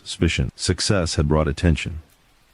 And attention, even when quiet and indirect, was dangerous. Roy DeMeo had spent years cultivating loyalty, discipline, and precise execution, but the world outside his carefully constructed control was unpredictable. In the criminal underworld, nothing remained hidden forever, and the more the crew accomplished, the more they attracted scrutiny from all sides: law enforcement, rival crews, and even the higher echelons of the Gambino family. Roy's calm demeanor was his greatest asset in navigating suspicion. To outsiders, he remained polite, measured, and unassuming. He visited shops, walked streets, and conducted meetings with the appearance of a normal man. No one who did not know him intimately could sense the tension, the calculations, or the awareness of every detail of his world. But beneath that calm exterior, Roy's mind constantly assessed the potential for exposure, betrayal, and risk. Suspicion, even unspoken, required management. It required careful attention to every relationship, every transaction, and every movement. Within the crew, Roy maintained strict discipline to reduce the chance of internal mistakes triggering suspicion. Every member understood that a single error could draw attention, jeopardize the operation, or bring unwanted scrutiny. Silence, discretion, and precise execution were drilled into each man. Instructions were always clear, and Roy ensured that no operation was undertaken without thorough planning. The crew learned that loyalty and efficiency were inseparable. One could not exist without the other. A lapse in either could invite danger. Suspicion also manifested externally. Rival crews noticed the DeMeo crew's efficiency and precision. Some admired it, others feared it. They whispered about Roy's calm authority, the loyalty of his men, and the methods they employed. While there was no open confrontation at this stage, these murmurs created tension. In the criminal world, rumors and assumptions could be as threatening as overt actions. Roy knew that perception was nearly as important as reality. He had to control what others believed, while continuing to execute operations flawlessly. Law enforcement, though not yet fully aware of the scope of the crew's operations, began to sense patterns. Disappearances, untraceable crimes, and unusual financial movements raised questions. These questions, though initially isolated, had the potential to grow into investigation. Roy, aware of this, reinforced protocols that minimized exposure. Every transaction was discreet, every assignment carefully executed, and every crew member reminded of the importance of operational silence. The Gemini method remained central to this control, ensuring that problems were eliminated efficiently and without trace. Suspicion could also grow within the Gambino family itself. High-ranking members observed the DeMeo crew's increasing influence with a mix of interest and caution. While they recognized Roy's reliability and precision, they were aware that power concentrated in the hands of one man and his crew could pose a risk. Roy navigated this delicate dynamic with the same calm efficiency he applied to every other challenge. He remained deferential, discreet, and strategic in all interactions, reinforcing his loyalty while demonstrating his competence. Internally, suspicion had a subtle psychological effect. Roy remained composed outwardly, but the awareness of potential exposure, betrayal, or mistakes added weight to his responsibilities. Every operation, every decision, required constant mental calculation. The quiet shadow of what might go wrong was never far from his mind. This awareness shaped his leadership, reinforcing caution, meticulous planning, and the unshakable discipline that defined the crew's operations. The balance between trust and suspicion was critical. Roy needed absolute loyalty from his men, but he also understood that vigilance was essential. He observed behavior carefully, ensuring that nothing threatened the integrity of operations. In moments of doubt, he relied on the patterns, habits, and reliability he had cultivated over years. Loyalty was measured not by words, but by action, consistent, precise, and discreet. And this careful attention ensured that suspicion, whether internal or external, was managed before it could escalate. Even as he navigated these risks, Roy continued to expand the crew's influence. New operations required coordination with multiple players, careful planning, and a keen understanding of potential threats. Each assignment carried the dual responsibility of achieving the objective while maintaining discretion and avoiding exposure. Roy's calm, deliberate approach allowed the crew to operate successfully under increasing pressure, even as the shadow of suspicion grew. Roy also maintained his personal life with careful separation from the darker realities of his work. Family remained a sanctuary, a place of normalcy, comfort, and stability. Yet he was always aware that the boundaries between these two worlds were fragile. One misstep, one lapse in operational control, could affect both his crew and his family. This awareness reinforced his discipline and sharpened his focus, reminding him that the weight of suspicion was not just external. It was a force that shaped every decision he made. The Gemini Lounge remained the heart of operations, a place where planning, strategy, and mentorship occurred. Roy's calm presence in the lounge reinforced the culture of the crew: efficiency, loyalty, and precision. Suspicion was managed not through intimidation, but through careful instruction, disciplined behavior, and predictable execution. Each man understood his role, each operation was rehearsed mentally, and each assignment was executed with attention to the smallest detail. By this stage, the DeMeo crew's reputation had become formidable.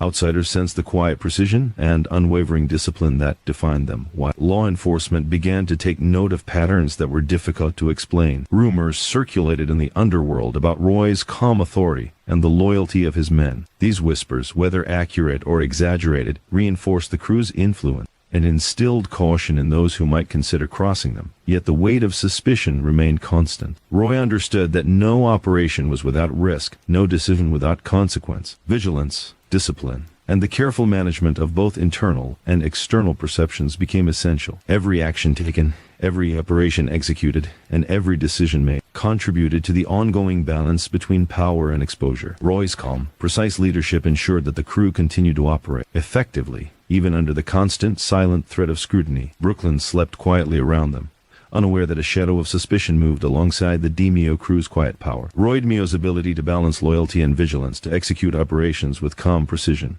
and to navigate the increasing attention from all sides solidified his reputation as a master of controlled authority. The weight of suspicion was heavy, but under his guidance the crew continued to thrive, disciplined, precise, and ready to respond to any threat, real or imagined. By the mid-1980s, Roy DeMeo had firmly established the DeMeo crew as one of the most disciplined and efficient groups operating in Brooklyn. Their operations were meticulous, their loyalty unshakable, and their reputation both feared and respected. Central to this dominance was the system Roy had developed and refined over the years, a method of eliminating threats that combined efficiency, discretion, and chilling precision. This approach, later known as the Gemini method, had become the defining feature of the crew's operations, and Roy's quiet, control, leadership made it possible. The Gemini method was not impulsive or haphazard.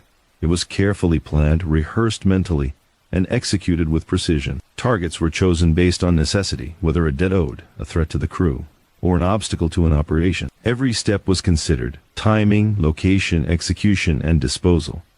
Nothing was left to chance. Roy understood that the success of the crew and their survival depended on consistency and silence. Mistakes in this method were rare because preparation and attention to detail were paramount. Roy's calm demeanor allowed him to guide the crew through operations that might have overwhelmed lesser leaders, while others in the criminal world relied on displays of aggression or intimidation. Roy relied on planning, control, and absolute precision. Each member of the crew understood their role. Some were responsible for surveillance, others for execution, and still others for cleanup and disposal. Communication was minimal, measured, and often nonverbal, ensuring that operations could be carried out efficiently without attracting attention. The system also required psychological discipline. Carrying out acts of violence with such methodical control demanded a separation of emotion and action. Roy taught his men to approach each task as a job to be completed, not as an emotional act. This detachment was essential to the Gemini method's effectiveness. It allowed the crew to maintain calm, execute flawlessly, and ensure that no evidence remained.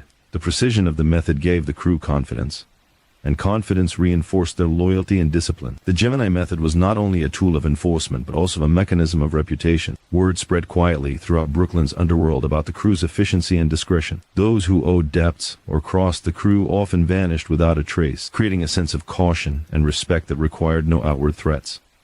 Roy's calm, unassuming presence amplified this effect. Outsiders could not predict his actions, and that unpredictability, combined with meticulous planning, made him both formidable and respected. Each operation using the Gemini method was meticulously prepared. Surveillance was conducted discreetly, often over days or weeks, to ensure the target's habits, routines, and vulnerabilities were understood. Execution was planned down to the smallest detail: the timing, the location, and the sequence of actions. Even the aftermath, the disposal of evidence, the movement of personnel, and the cleanup was structured and rehearsed. Every aspect of the operation reflected Roy's philosophy: calm, control, and precision above all else. The method's efficiency was enhanced by the trust Roy had cultivated within his crew. Each man understood the importance of his role, the consequences of error, and the necessity of loyalty. Deviations from protocol were unacceptable. This trust allowed operations to proceed smoothly, even under high-stakes conditions. The crew's collective discipline turned the Gemini method into more than a system of enforcement. It became a defining feature of their identity, a measure of their power and reliability. Despite the dark nature of these operations, Roy maintained his outward normalcy. At home, he remained a devoted father and husband, ensuring his children experienced a life of stability and care. This dual existence, the calm family man and the precise, calculated crew leader, allowed him to compartmentalize, preserving focus and emotional control. The Gemini method, while inherently violent, was always executed with this control, detachment, ensuring that the crew remained disciplined and efficient. The success of the Gemini method also increased the crew's influence within the Gambino family. Assignments that required discretion, precision, or efficiency were increasingly entrusted to Roy and his men. Their reputation for flawlessly executed operations reinforced their value, making the crew indispensable. This increased responsibility brought both power and risk. Yet Roy's calm approach ensured that the crew could handle more complex operations without compromising safety or secrecy. Each new success reinforced the Gemini method's effectiveness and solidified the crew's reputation. Outsiders, unaware of the careful planning behind each action, perceived a mixture of unpredictability and inevitability. Debts were collected, threats were neutralized, and problems were solved without a trace. The crew's ability to operate efficiently and silently made them one of the most formidable groups in Brooklyn. Roy's calm authority and methodical planning were central to this perception, creating a quiet power that few dared to challenge. The psychological impact of the Gemini method extended beyond the crew. Those who heard whispers of its precision understood the stakes of crossing the DeMeo crew. Fear was subtle but pervasive, not derived from random violence, but from the understanding that every act carried consequences executed with flawless precision. Roy's leadership style ensured that this fear reinforced loyalty and respect, rather than inciting panic or rebellion. Even as the Gemini method became more central to the crew's operations,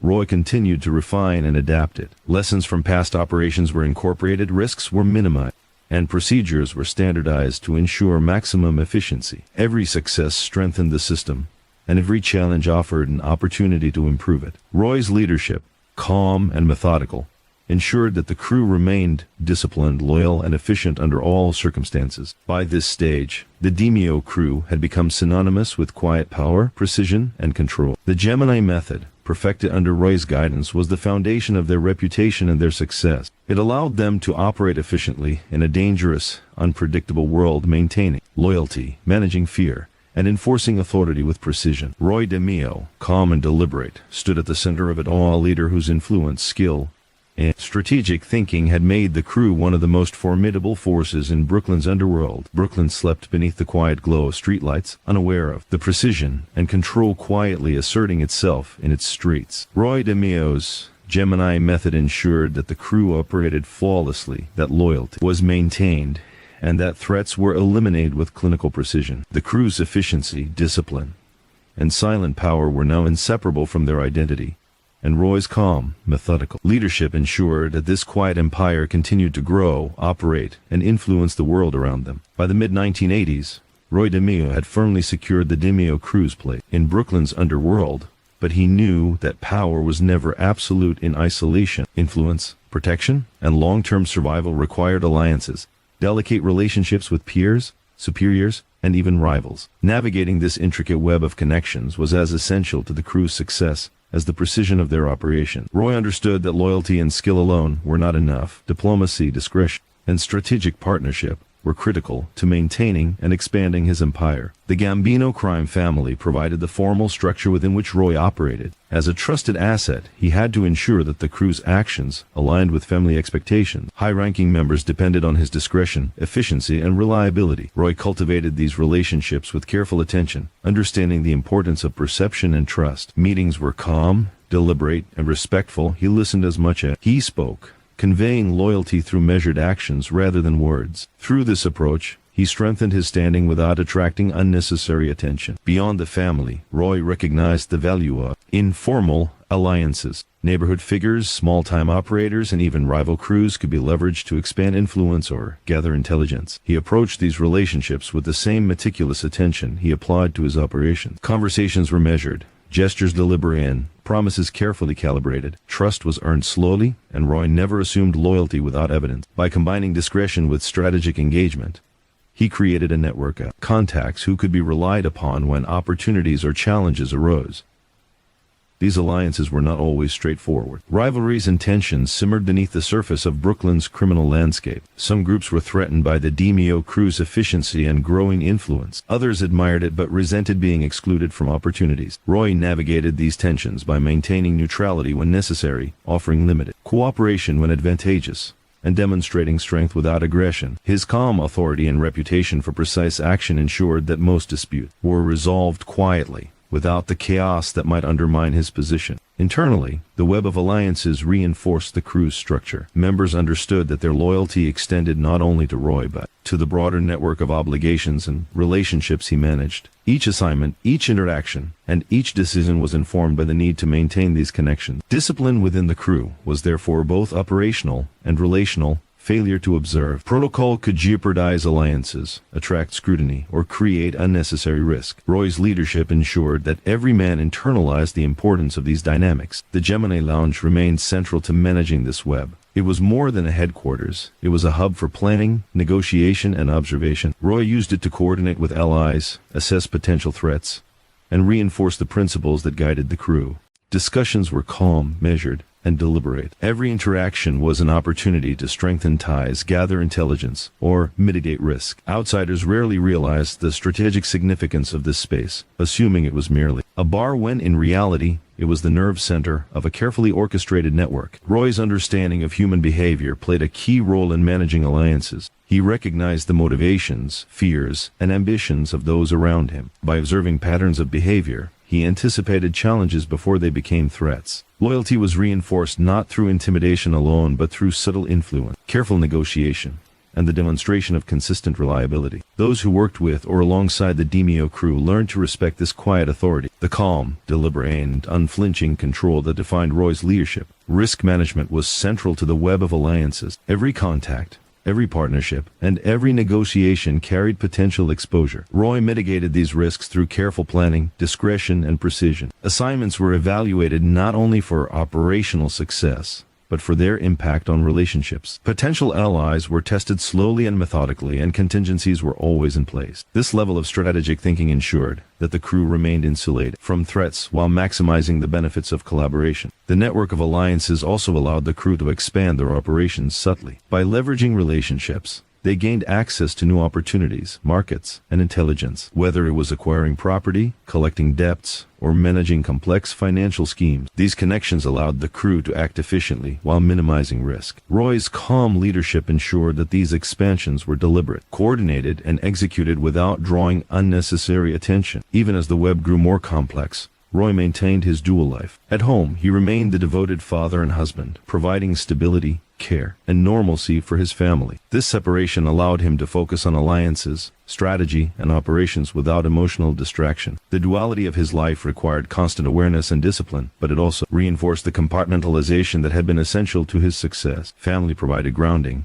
while alliances provided the framework for influence and survival in the unpredictable criminal world. Through this careful management, Roy ensured that the DeMeo crew remained strong, disciplined, and capable of handling any challenge. The web of alliances provided support, intelligence, and protection, but it required vigilance and precision. Each relationship was maintained through consistent behavior, measured actions, and an unspoken understanding of boundaries. Roy's calm, deliberate approach allowed him to manage these connections effectively, ensuring that the crew's operations continued smoothly and that threats were minimized. Brooklyn remained unaware of the intricate web of influence and strategy unfolding in its streets. Roy DeMeo's careful orchestration of alliances allowed the crew to operate with quiet dominance, executing operations flawlessly while maintaining trust, loyalty, and discretion. The power of the DeMeo crew was amplified not only by skill and discipline but by a network of relationships managed with the same precision and calm that defined every aspect of their operation. As night fell over Brooklyn, the DeMeo crew moved through the city with quiet purpose. Allies were strengthened, potential threats monitored, and operations executed flawlessly. Roy DeMeo, calm and deliberate, guided this intricate network with steady authority. The web of alliances ensured not only survival but expansion, cementing the crew's reputation as one of the most disciplined, efficient, and strategically astute forces in Brooklyn's criminal underworld. By the mid-1980s, the DeMeo crew had reached a level of efficiency and precision that was virtually unmatched in Brooklyn. Under Roy DeMeo's quiet, calculated leadership, they executed operations with near-perfect discipline, maintained loyalty through trust and subtle consequence, and cultivated alliances that expanded their influence while minimizing risk. Yet beneath this carefully constructed empire, there was a silent cost, the heavy, unrelenting price of silence. Silence, in the world Roy had built, was both a tool and a burden. It was the invisible force that allowed the crew to operate undetected, maintain cohesion, and execute the Gemini method with precision. It was also the force that weighed upon every member, especially Roy himself, whose calm exterior masked a mind constantly calculating risk, monitoring behavior, and anticipating danger. The price of silence was not just the absence of voice. It was the accumulation of unspoken knowledge, unshared burdens, and unexpressed fears. Within the crew, silence was reinforced through discipline and trust. Each man understood that loose talk, rash decisions, or unnecessary exposure could unravel years of careful work. Conversations with outsiders were measured, private matters kept confidential, and every operation executed without hint of the crew's involvement. The unspoken rules were clear, loyalty was absolute, discretion was mandatory, and silence was survival. Those who violated this code faced consequences that were often final and absolute. For Roy, silence was both shield and responsibility. He bore the weight of every operation, every decision, every consequence. While his crew carried out their roles with precision, Roy was aware of the broader implications, rivalries, law enforcement scrutiny, and the delicate balance of alliances all depended on his ability to maintain control, anticipate threats, and act decisively. Silence required constant mental discipline, careful planning, and emotional compartmentalization. Failure to maintain it could bring devastation, yet maintaining it came at a psychological cost. The Gemini method exemplified this duality. Every act of enforcement, debt collection, or elimination was carried out efficiently and without trace. Success reinforced the crew's reputation and ensured operational security, but it also added to the unspoken weight each member carried. Lives were taken quietly, threats neutralized with precision, and evidence eradicated. While the operations were methodical and calculated, the impact of each action lingered silently, shaping the behavior and mindset of the crew. Roy's personal life was not immune to the cost of silence. At home, he remained a devoted husband and father, providing warmth, stability, and normalcy for his children. Yet, the separation between his family life and criminal operations demanded constant vigilance. The unspoken truths, the realities of his world, and the knowledge of potential danger were burdens he could not share. Silence required compartmentalization, and this compartmentalization came with a psychological toll, a subtle but persistent weight that only he could bear. Within the crew, silence also reinforced trust. Men trusted Roy because he did not reveal secrets, did not make impulsive threats, and consistently demonstrated discretion. Yet this trust required constant reinforcement.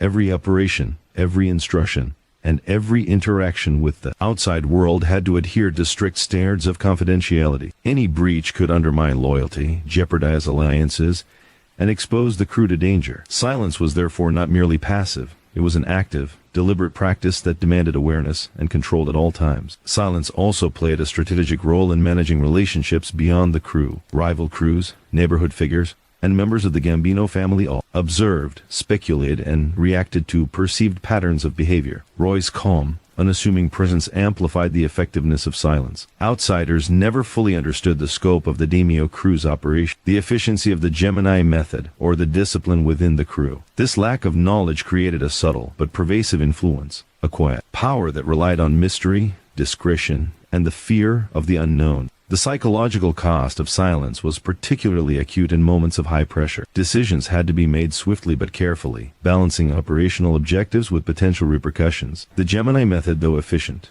demanded meticulous attention to detail. Missteps, hesitation, or communication errors could compromise an entire operation. Roy's ability to maintain calm under these circumstances allowed the crew to function smoothly, but the mental burden of unspoken responsibility was ever present. Every success was paired with the knowledge of what could have gone wrong, and every failure was silently analyzed, corrected, and internalized. As the crew's influence grew, so too did the stakes of maintaining silence. Law enforcement became more observant, rival crews more cautious, and the Gambino family more scrutinizing. Every interaction carried risk, every assignment demanded precision, and every relationship required careful management. Roy's calm, measured demeanor allowed him to navigate these pressures, but the constant need for vigilance reinforced the heavy, unspoken weight of leadership. Despite the burden, silence allowed for remarkable efficiency and cohesion. Operations were executed flawlessly, alliances maintained, and threats neutralized without public conflict. The crew's reputation for precision and discretion grew, enhancing their influence and strengthening their position within the underworld. Silence, though costly, was also the mechanism that allowed the DeMeo crew to operate at a level unmatched by most others. Brooklyn, oblivious to the quiet orchestration unfolding in its streets, continued its rhythm of daily life. Families slept, shops opened and closed, and the city moved through its familiar patterns, unaware of the careful control, strategic planning, and calculated discretion that defined the DeMeo crew's operation. Roy's ability to maintain silence ensured that their power remained unseen yet undeniable. In the end, the price of silence was clear. It demanded discipline, trust, and emotional restraint. It required compartmentalization, strategic thinking, and unwavering vigilance. But it also created the conditions for efficiency, cohesion, and influence. Roy DeMeo bore this burden quietly, guiding his crew through a world of risk and uncertainty with calm precision. The Gemini method, loyalty, and careful alliances thrived under his leadership, and the quiet power of the DeMeo crew continued to grow, a force defined not by noise or spectacle, but by calculated control, disciplined execution, and the heavy, unspoken weight of silence. By the late 1980s, Roy DeMeo had guided his crew through years of meticulous planning, disciplined execution, and quiet dominance over Brooklyn's underworld. The DeMeo crew had become a formidable force, their influence and efficiency respected and feared by allies and rivals alike. Yet, even in a world built on loyalty, trust, and precision, shadows of betrayal loomed. Roy knew that power could attract envy, dissent, and disloyalty, and even the slightest crack in loyalty could destabilize everything he had built. Betrayal, subtle or overt, was one of the most dangerous threats in the criminal world. Unlike rivals or law enforcement, whose actions could be predicted and countered, betrayal came from within, from men trusted implicitly who might falter under temptation, fear, or ambition. Roy had long understood that loyalty required constant reinforcement, and that even the most disciplined crew members could face pressure that tested their allegiance. Observing human behavior, anticipating weaknesses, and maintaining control were essential to preempting betrayal before it could take root. Roy maintained strict oversight of his crew's operations, ensuring that each man knew his role and that no one acted outside of carefully defined boundaries. Yet, he also understood the limits of control. While discipline and structure were essential, they could not prevent every act of weakness or disloyalty. To mitigate risk, he emphasized transparency within the operations framework, reporting procedures, accountability, and adherence to protocol. These measures, while seemingly administrative, were designed to prevent suspicion and betrayal from undermining the crew. The Gemini method, which had secured the crew's reputation for precision, also acted as a deterrent. Men knew that mistakes, disloyalty, or breaches of protocol could carry fatal consequences. Yet, fear alone could not ensure loyalty. Roy balanced discipline with mentorship, guidance, and mutual respect. He reinforced the principle that the crew's success depended on collective effort, trust, and efficiency. Betrayal, whether born of greed or weakness, threatened not only the individual but the entire crew. and Roy made this clear without resorting to constant intimidation. Despite these precautions, subtle signs of tension sometimes appeared. Men who were ambitious or impatient could test limits, quietly probing boundaries or questioning decisions. Rivals might attempt to influence crew members, creating doubt or sowing discord. Roy addressed these threats calmly, observing behavior, reaffirming loyalty, and, when necessary, taking decisive action. In this way, he maintained cohesion, authority, and control without undermining morale or trust. The key was subtlety, a quiet demonstration of awareness and preparedness that reinforced discipline while preventing panic. Betrayal also had a psychological weight. Roy carried the knowledge that trust could be fragile, that even those closest to him might falter under pressure. This awareness reinforced his vigilance, shaping decisions and interactions. While his outward demeanor remained calm, deliberate, and unshakable, the internal awareness of potential treachery sharpened his focus and informed every choice. Each assignment, each operation, and each relationship was evaluated not only for effectiveness, but for the loyalty it reflected. The external world compounded this threat. Law enforcement increasingly sought informants, and rival crews looked for opportunities to exploit weaknesses. Men under pressure, fearing legal consequences or personal danger, could be tempted to cooperate with outsiders. Roy's careful management of his crew, combined with the disciplined execution of operations, minimized these risks, but he never allowed complacency. Trust was earned daily, and vigilance was constant. Silence, precision, and discipline remained the crew's best protection against betrayal. Roy's family, while insulated from the crew's activities, also indirectly influenced these dynamics. Men who valued stability, personal ambition, or safety could experience conflict of interest when their personal lives intersected with their criminal obligation. Roy's mentorship emphasized the importance of prioritizing loyalty to the crew while managing personal responsibilities discreetly. This balance, though delicate, reinforced cohesion and minimized vulnerabilities that could be exploited by rivals or authorities. The Gemini Lounge continued to serve as the nerve center for addressing potential betrayal. Meetings were calm, deliberate, and focused. Roy observed interactions, gauged temperament, and reinforced operational protocols. He relied on subtle cues, tone of voice, behavior, and attention to detail to assess loyalty. Through these measured practices, he ensured that any signs of dissent or disloyalty were addressed before they could escalate. This preventive approach allowed the crew to operate efficiently, even as external pressures mounted. The quiet vigilance required to prevent betrayal was mirrored in every aspect of the crew's operation. Surveillance, planning, and execution were designed not only for operational success, but also for security. Men were monitored discreetly, instructions repeated and confirmed, and any deviations addressed swiftly. By maintaining this structured environment, Roy minimized opportunity for betrayal and reinforced the interdependence that sustained loyalty. Every man understood that the crew's success depended on collective discipline and individual responsibility. Yet the weight of potential betrayal was not borne by the crew alone.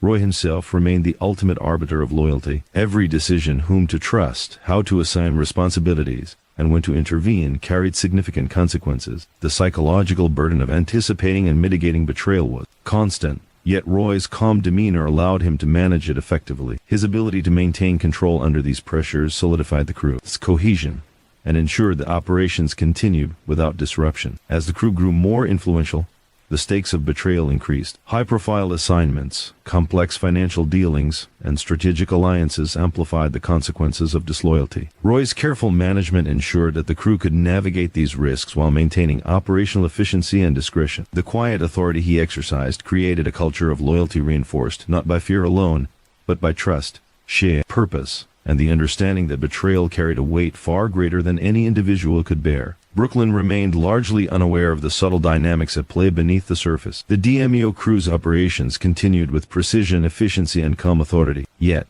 beneath this veneer of control, the shadow of betrayal lingered. Roy DeMeo, calm and deliberate, managed this threat with the same precision that guided every aspect of the crew's work. By balancing trust, vigilance, and strategic intervention, he maintained cohesion, minimized risk, and ensured that the crew remained disciplined, loyal, and formidable in the unpredictable world of Brooklyn's underworld. By the late 1980s, the DeMeo crew had achieved a level of operational efficiency and influence that few in Brooklyn could rival. Their reputation for precision, loyalty, and silent power had become well known in whispers throughout the underworld. Yet, As their dominance grew, so did the attention of law enforcement. The quiet streets that seemed oblivious to their operations were in fact under observation. The eyes of the law began to follow patterns, track connections, and uncover the cracks in the seemingly flawless network Roy DeMeo had built. Roy understood that law enforcement operated on patience, persistence, and the gradual accumulation of evidence.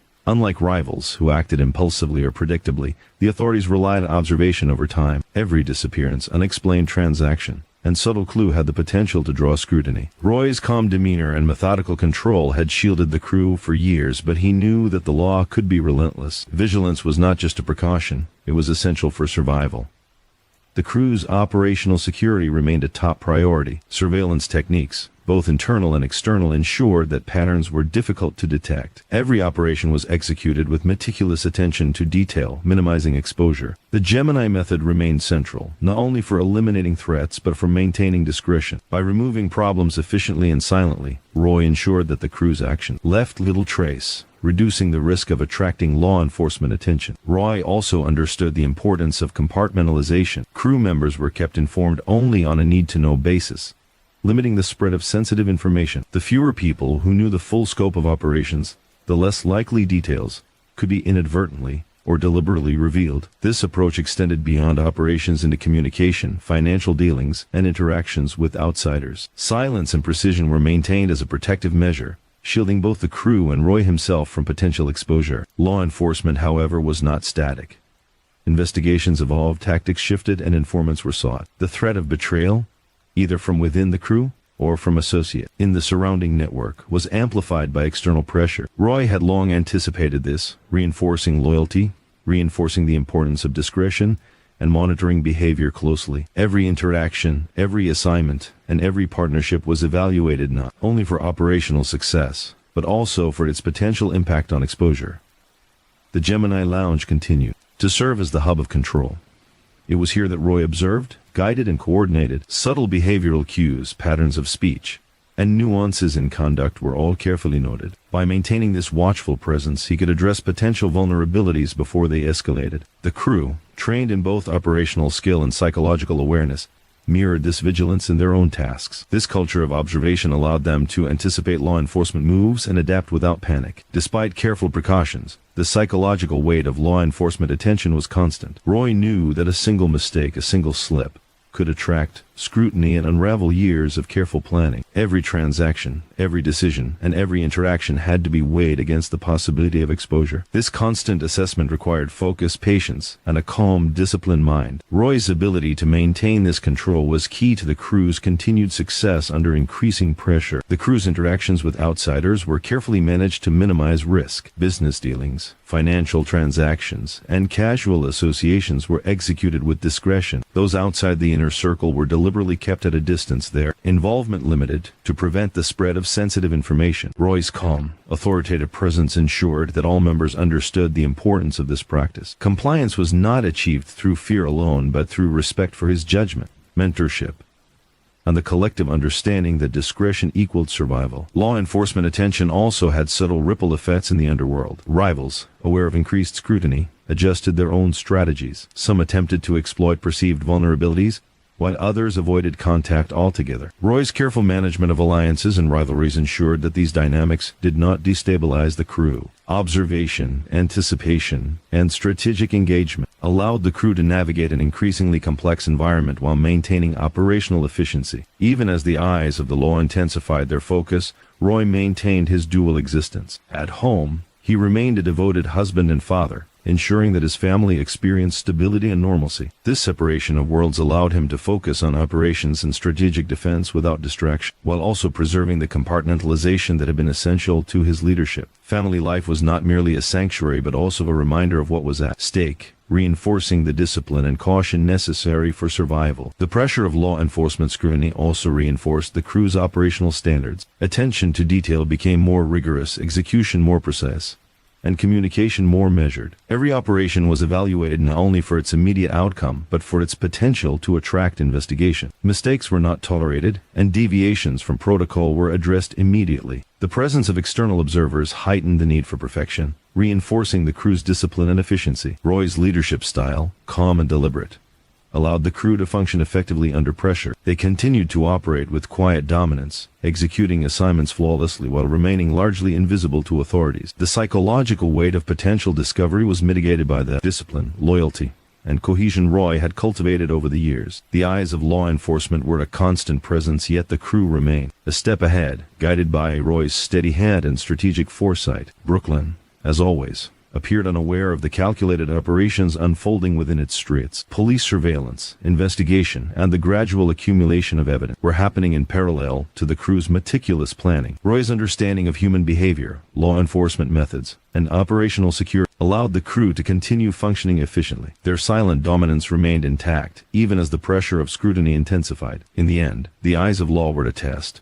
a reminder of the fragility of power and the necessity of vigilance. Roy DeMeo, calm, measured, and precise, navigated this environment with the same careful discipline that defined every other aspect of his life. Through observation, strategy, and unwavering control, he ensured that the crew remained loyal, efficient, and effective. The pressure of scrutiny, though constant, reinforced the strength, cohesion, and precision that had made the DeMeo crew one of Brooklyn's most formidable forces. By the late 1980s, the DeMeo crew had become a name whispered in fear and respect across Brooklyn's criminal landscape. Their efficiency, loyalty, and quiet power under Roy DeMeo's calm leadership had made them nearly untouchable. Yet, with power and success came the burden of reputation, a weight as heavy and exacting as any operational risk. Reputation was both protection and pressure, influencing allies, rivals, and law enforcement alike. Roy understood that maintaining this carefully constructed image was as critical to survival as precision in execution. Reputation was built over years of calculated action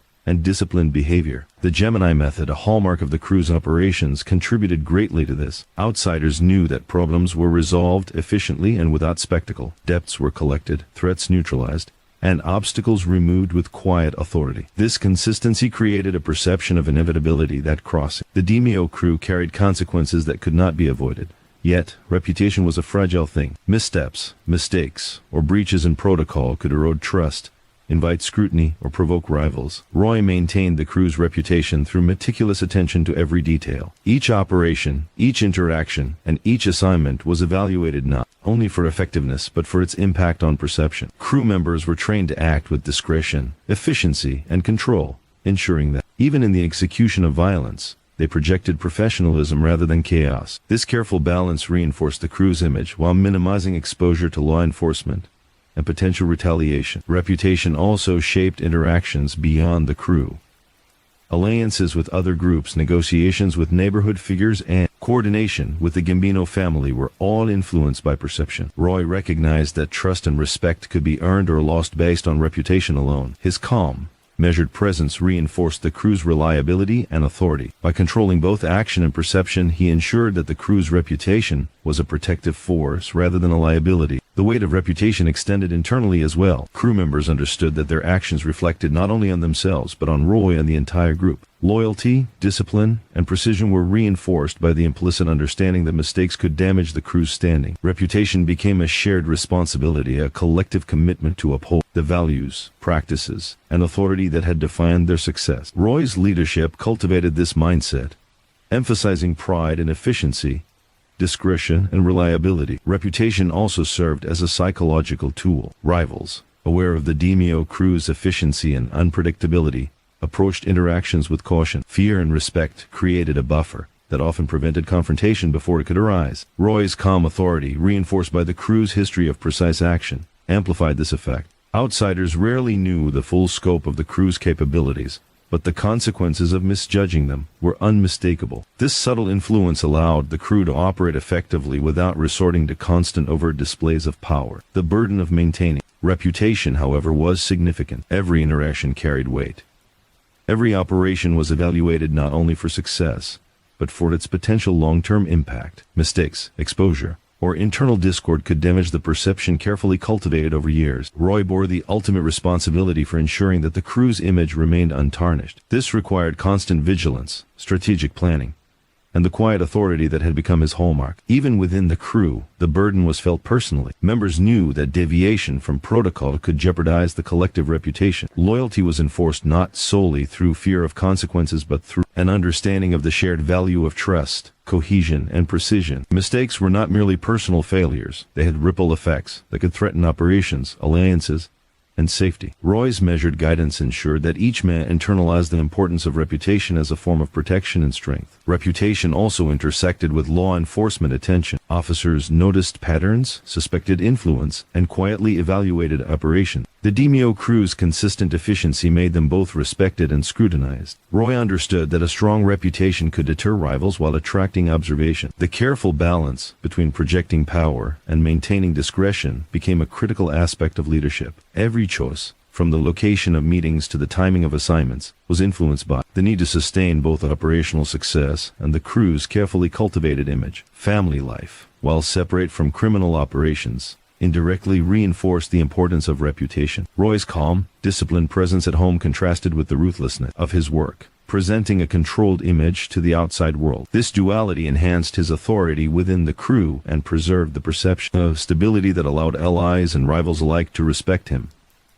Also reminded Roy of the stakes. Reputation was not an abstract concept, but a force that protected or endangered the people he cared for most. The crew's outward image, reinforced by the Gemini method, alliances, and disciplined operations, became a central pillar of their power. Reputation allowed them to negotiate, intimidate, and expand influence without unnecessary risk. It provided protection from rivalry and strengthened loyalty within the group. Yet, this power was inseparable from responsibility.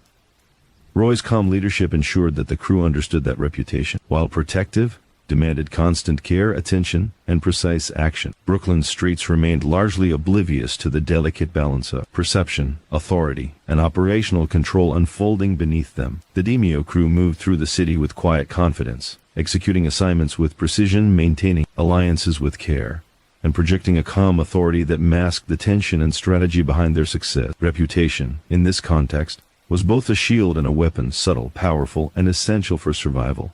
In the end, the burden of reputation was inseparable from the life Roy had built. It required discipline, vigilance, and an understanding that every action carried weight. Through meticulous planning, controlled execution, and the quiet assertion of authority, Roy DeMeo ensured that the DeMeo crew maintained not only operational success, but also a reputation that commanded respect and inspired caution. The weight of this reputation was heavy, yet it became the silent foundation upon which the crew's dominance and legacy rested. As the 1980s drew to a close, the DeMeo crew, under Roy DeMeo's calm and precise leadership, had achieved remarkable dominance in Brooklyn. Their efficiency, loyalty, and discipline were unmatched, and their reputation inspired both fear and respect. Yet, in the quiet corners of the city, shadows were beginning to close in. The same precision and visibility that had built the crew's empire now attracted scrutiny from law enforcement rivals, and internal pressures that threatened to destabilize the carefully constructed world Roy had built. The shadows first took form in the form of increasing law enforcement attention. Investigators had begun piecing together the patterns of disappearances, financial transactions, and suspicious activities linked to the DeMeo crew. While evidence was fragmentary, it was enough to create pressure, prompting investigations that moved quietly but relentlessly. Roy, ever aware of this risk, intensified surveillance, operational discretion, and internal oversight. Every transaction was scrutinized, every operation double-checked, and every crew member reminded of the necessity of precision. Simultaneously, tension grew in the underworld. Rivals, sensing the crew's expanding influence, began probing for weaknesses. Subtle maneuvers, whispered threats, and attempts to destabilize the crew emerged in the shadows. Roy understood that perception, as well as action, shaped these dynamics. He addressed these pressures with calm authority, maintaining the outward appearance of control while subtly managing the balance of power. Disputes were diffused before they escalated, alliances strengthened, and rivals reminded quietly but firmly of the consequences of miscalculation. Internal pressures were perhaps the most dangerous shadows. Years of strict discipline, operational stress, and the constant demand for loyalty had created subtle strains among crew members. While loyalty remained strong, human nature is inevitably tested under pressure, and Roy knew that even minor cracks could escalate into betrayal. He monitored behavior carefully, observed interactions, and reinforced discipline. Through mentorship, subtle correction, and when necessary, decisive action. The goal was always cohesion, trust, and unbroken operational efficiency. The Gemini method remained central to maintaining control amid these shadows. Its precision and efficiency had ensured the crew's dominance, but now it became a tool of protection against exposure. Each operation was executed with careful planning, surveillance, and adherence to protocol. The method's predictability to insiders and unpredictability to outsiders ensured that threats were neutralized without attracting unnecessary attention. The crew's discipline, reinforced by Roy's calm leadership, allowed them to function effectively even under mounting pressure. Roy's dual life further complicated the challenge. At home, he remained a devoted father and husband, maintaining the appearance of normalcy. Yet, the stress of operational control, the vigilance required to manage, loyalty, and the awareness of law enforcement scrutiny weighed heavily. The ability to compartmentalize, separating family life from criminal operation, was essential to preserving both mental stability and operational effectiveness. Each day demanded focus, patience, and unwavering calm. The shadows also manifested in financial and logistical operations. Increased attention from authorities and rivals meant that every transaction, movement, and alliance carried risk. Roy's strategic oversight became more critical than ever. Decisions were evaluated not only for immediate operational success, but also for long-term security and influence. Subtle adjustments in procedure, timing, and coordination ensured that the crew continued to operate efficiently while minimizing exposure to external threats. Alliances, both formal and informal, became vital in navigating these pressures. Roy strengthened relationships with trusted associates, balanced rival interests, and monitored potential threats. This network allowed the crew to access intelligence, opportunities, and support while mitigating risk. Subtle displays of loyalty, careful negotiation, and strategic collaboration ensured that the crew remained influential without attracting unnecessary confrontation. The shadows of pressure required a delicate balance of authority, diplomacy, and precision. Psychologically, the closing shadows created a constant tension. Roy and his men were aware that their actions could have far-reaching consequences. Mistakes, exposure, or betrayal could disrupt operations and jeopardize the crew's dominance. Yet, Roy's calm, methodical leadership allowed them to channel this tension into vigilance rather than fear. The crew's training, discipline, and loyalty reinforced the ability to operate under pressure, ensuring that the shadows, while real, did not paralyze or compromise their effectiveness. As law enforcement intensified their observation, Roy also anticipated the risk of informants. The pressure on individuals within the crew, coupled with the persistent scrutiny of authorities, created a potential vulnerability. Roy's proactive approach, monitoring behavior, reinforcing loyalty, and maintaining operational control minimized the likelihood of internal compromise. The combination of mentorship, discipline, and subtle deterrence ensured that potential threats were identified and neutralized before they could escalate. The DeMeo crew's reputation, built over years of precise action, remained a protective shield, even as the shadows closed in. Rivals and law enforcement alike recognized the crew's efficiency, discipline, and ruthlessness, creating a psychological barrier that discouraged overt challenges. Roy's calm, unassuming presence reinforced this perception. Outsiders rarely fully understood the crew's capabilities, yet the consequences of underestimating them were unmistakable. This reputation provided both influence and a measure of safety amid growing scrutiny. The closing shadows, however, were inevitable. The combination of external pressure, internal tension, and the natural consequence of long-term operations created a situation that required constant vigilance.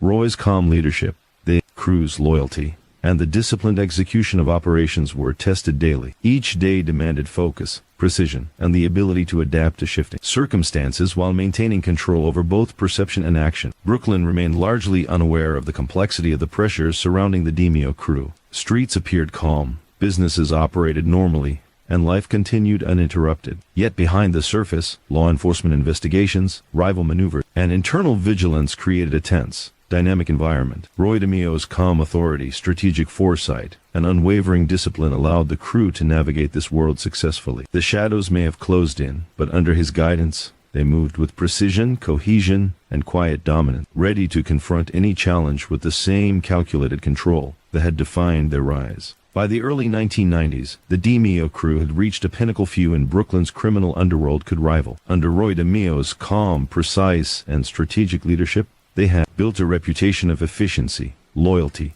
and silent dominance. Yet, as with all empires built on secrecy and control, time and circumstances began to erode their foundation. The careful balance of operations, alliances, and reputation faced mounting pressure, both from law enforcement and from the inherent vulnerabilities of human nature. The inevitable fall was approaching, and with it came reflection on the legacy Roy and his crew would leave behind. The cracks in the crew's operations first became visible through increasing scrutiny by law enforcement. Investigators had grown more sophisticated, piecing together patterns of disappearances, financial movements, and associations with uncanny precision. Subtle evidence once overlooked or dismissed now connected dots that painted a picture of the crew's widespread influence. Roy had long anticipated scrutiny, maintaining operational discipline, compartmentalization, internal loyalty, but the sustained pressure began to strain the system. Even the most efficient crew could not remain invisible indefinitely. Internal vulnerabilities also began to manifest. Years of strict discipline, constant pressure, and the psychological burden of silence had taken a toll on some members. While loyalty remained strong, the combination of fear, stress, and ambition created fissures. The risk of betrayal, though carefully mitigated, became more acute as law enforcement interest intensified. Roy's vigilance, previously sufficient to prevent compromise, faced unprecedented challenges as the outside world applied relentless pressure. Every action, every assignment, and every decision now carried heightened consequences. The Gemini method, once the defining symbol of precision and control, remained a tool of discipline and survival. But even its efficiency could not insulate the crew from the complex dynamics closing in. Targets, threats, and alliances all required recalibration in response to increased external scrutiny. Roy maintained calm authority, planning carefully, and executing operations with precision. But the weight of responsibility grew heavier with each passing day. The very methods that had ensured dominance now demanded even greater vigilance and care. Reputation, which had served as both shield and deterrent, began to show its limitations. Fear and respect could not fully protect against determined investigation or internal discord. Alliances were strained under pressure, rivalries intensified, and the once unquestioned authority of the DeMeo crew faced the reality of the law's patient persistence. Roy's calm presence continued to project authority, yet he could not prevent the external and internal forces from gradually eroding the carefully maintained empire. The psychological burden of impending collapse weighed heavily on Roy. The compartmentalization that had allowed him to balance family life, crew leadership, and operational control became increasingly difficult. Each day required careful monitoring, calculated decision-making, and the constant anticipation of potential threats. The awareness that no empire, no matter how disciplined, is immune to scrutiny or betrayal sharpened his focus, but also underscored the inevitable consequences of years spent in the shadows. Law enforcement tactics intensified, leveraging informants, surveillance, and financial investigations to tighten the net around the crew. Relationships that had once been stable and predictable became potential liabilities. Roy's strategic insight allowed him to anticipate moves, address vulnerability, and adapt operations, yet the pressure was unrelenting. The combination of internal and external scrutiny created an environment in which even minor missteps could trigger significant consequences. Precision, loyalty, and discretion became more critical than ever, yet the human element introduced unpredictability that no method could fully control. The final chapter of the DeMeo crew's dominance also involved reflection on the personal costs of their lifestyle. Roy's family remained largely insulated from the criminal activities, but he bore the full weight of knowledge, decisions, and responsibility. The quiet authority, discipline, and calm he maintained masked the tension and fatigue of years spent balancing danger and normalcy. The burden of leadership, the psychological weight of decisions, and the inevitability of exposure were constants that shaped both his actions and his legacy. As the pressure of investigation and potential betrayal converged, the DeMeo crew's operational security began to falter. Law enforcement gained valuable intelligence, patterns became clearer, and the vulnerability of even the most disciplined members increased. Roy's calm and calculated approach could delay consequences, but the cumulative pressure of time, human frailty, and external scrutiny made an eventual reckoning unavoidable.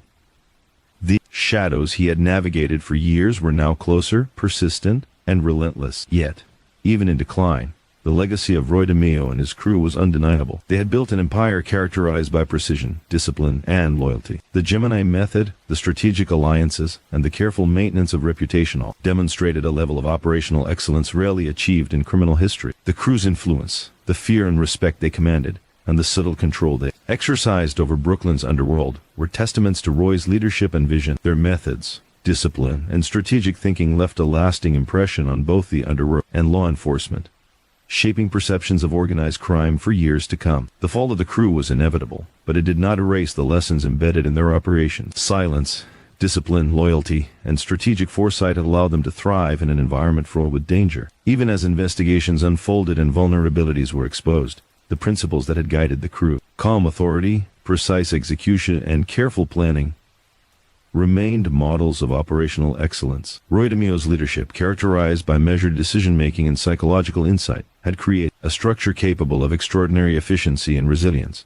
Even in the face of mounting pressure, Brooklyn itself remained unaware of the full extent of the crew's operations and influence. Streets, homes, and businesses appeared ordinary, but the history of the DeMeo crew, the legacy of the Gemini method, and the quiet authority of Roy DeMeo had left an indelible mark on the city's criminal landscape. Their operations, though largely unseen, had reshaped relationships, influenced behavior, and established standards of precision and discipline that endured beyond their decline. In the end, the fall of the DeMeo crew was both a consequence of external pressure and the natural vulnerabilities of human organization.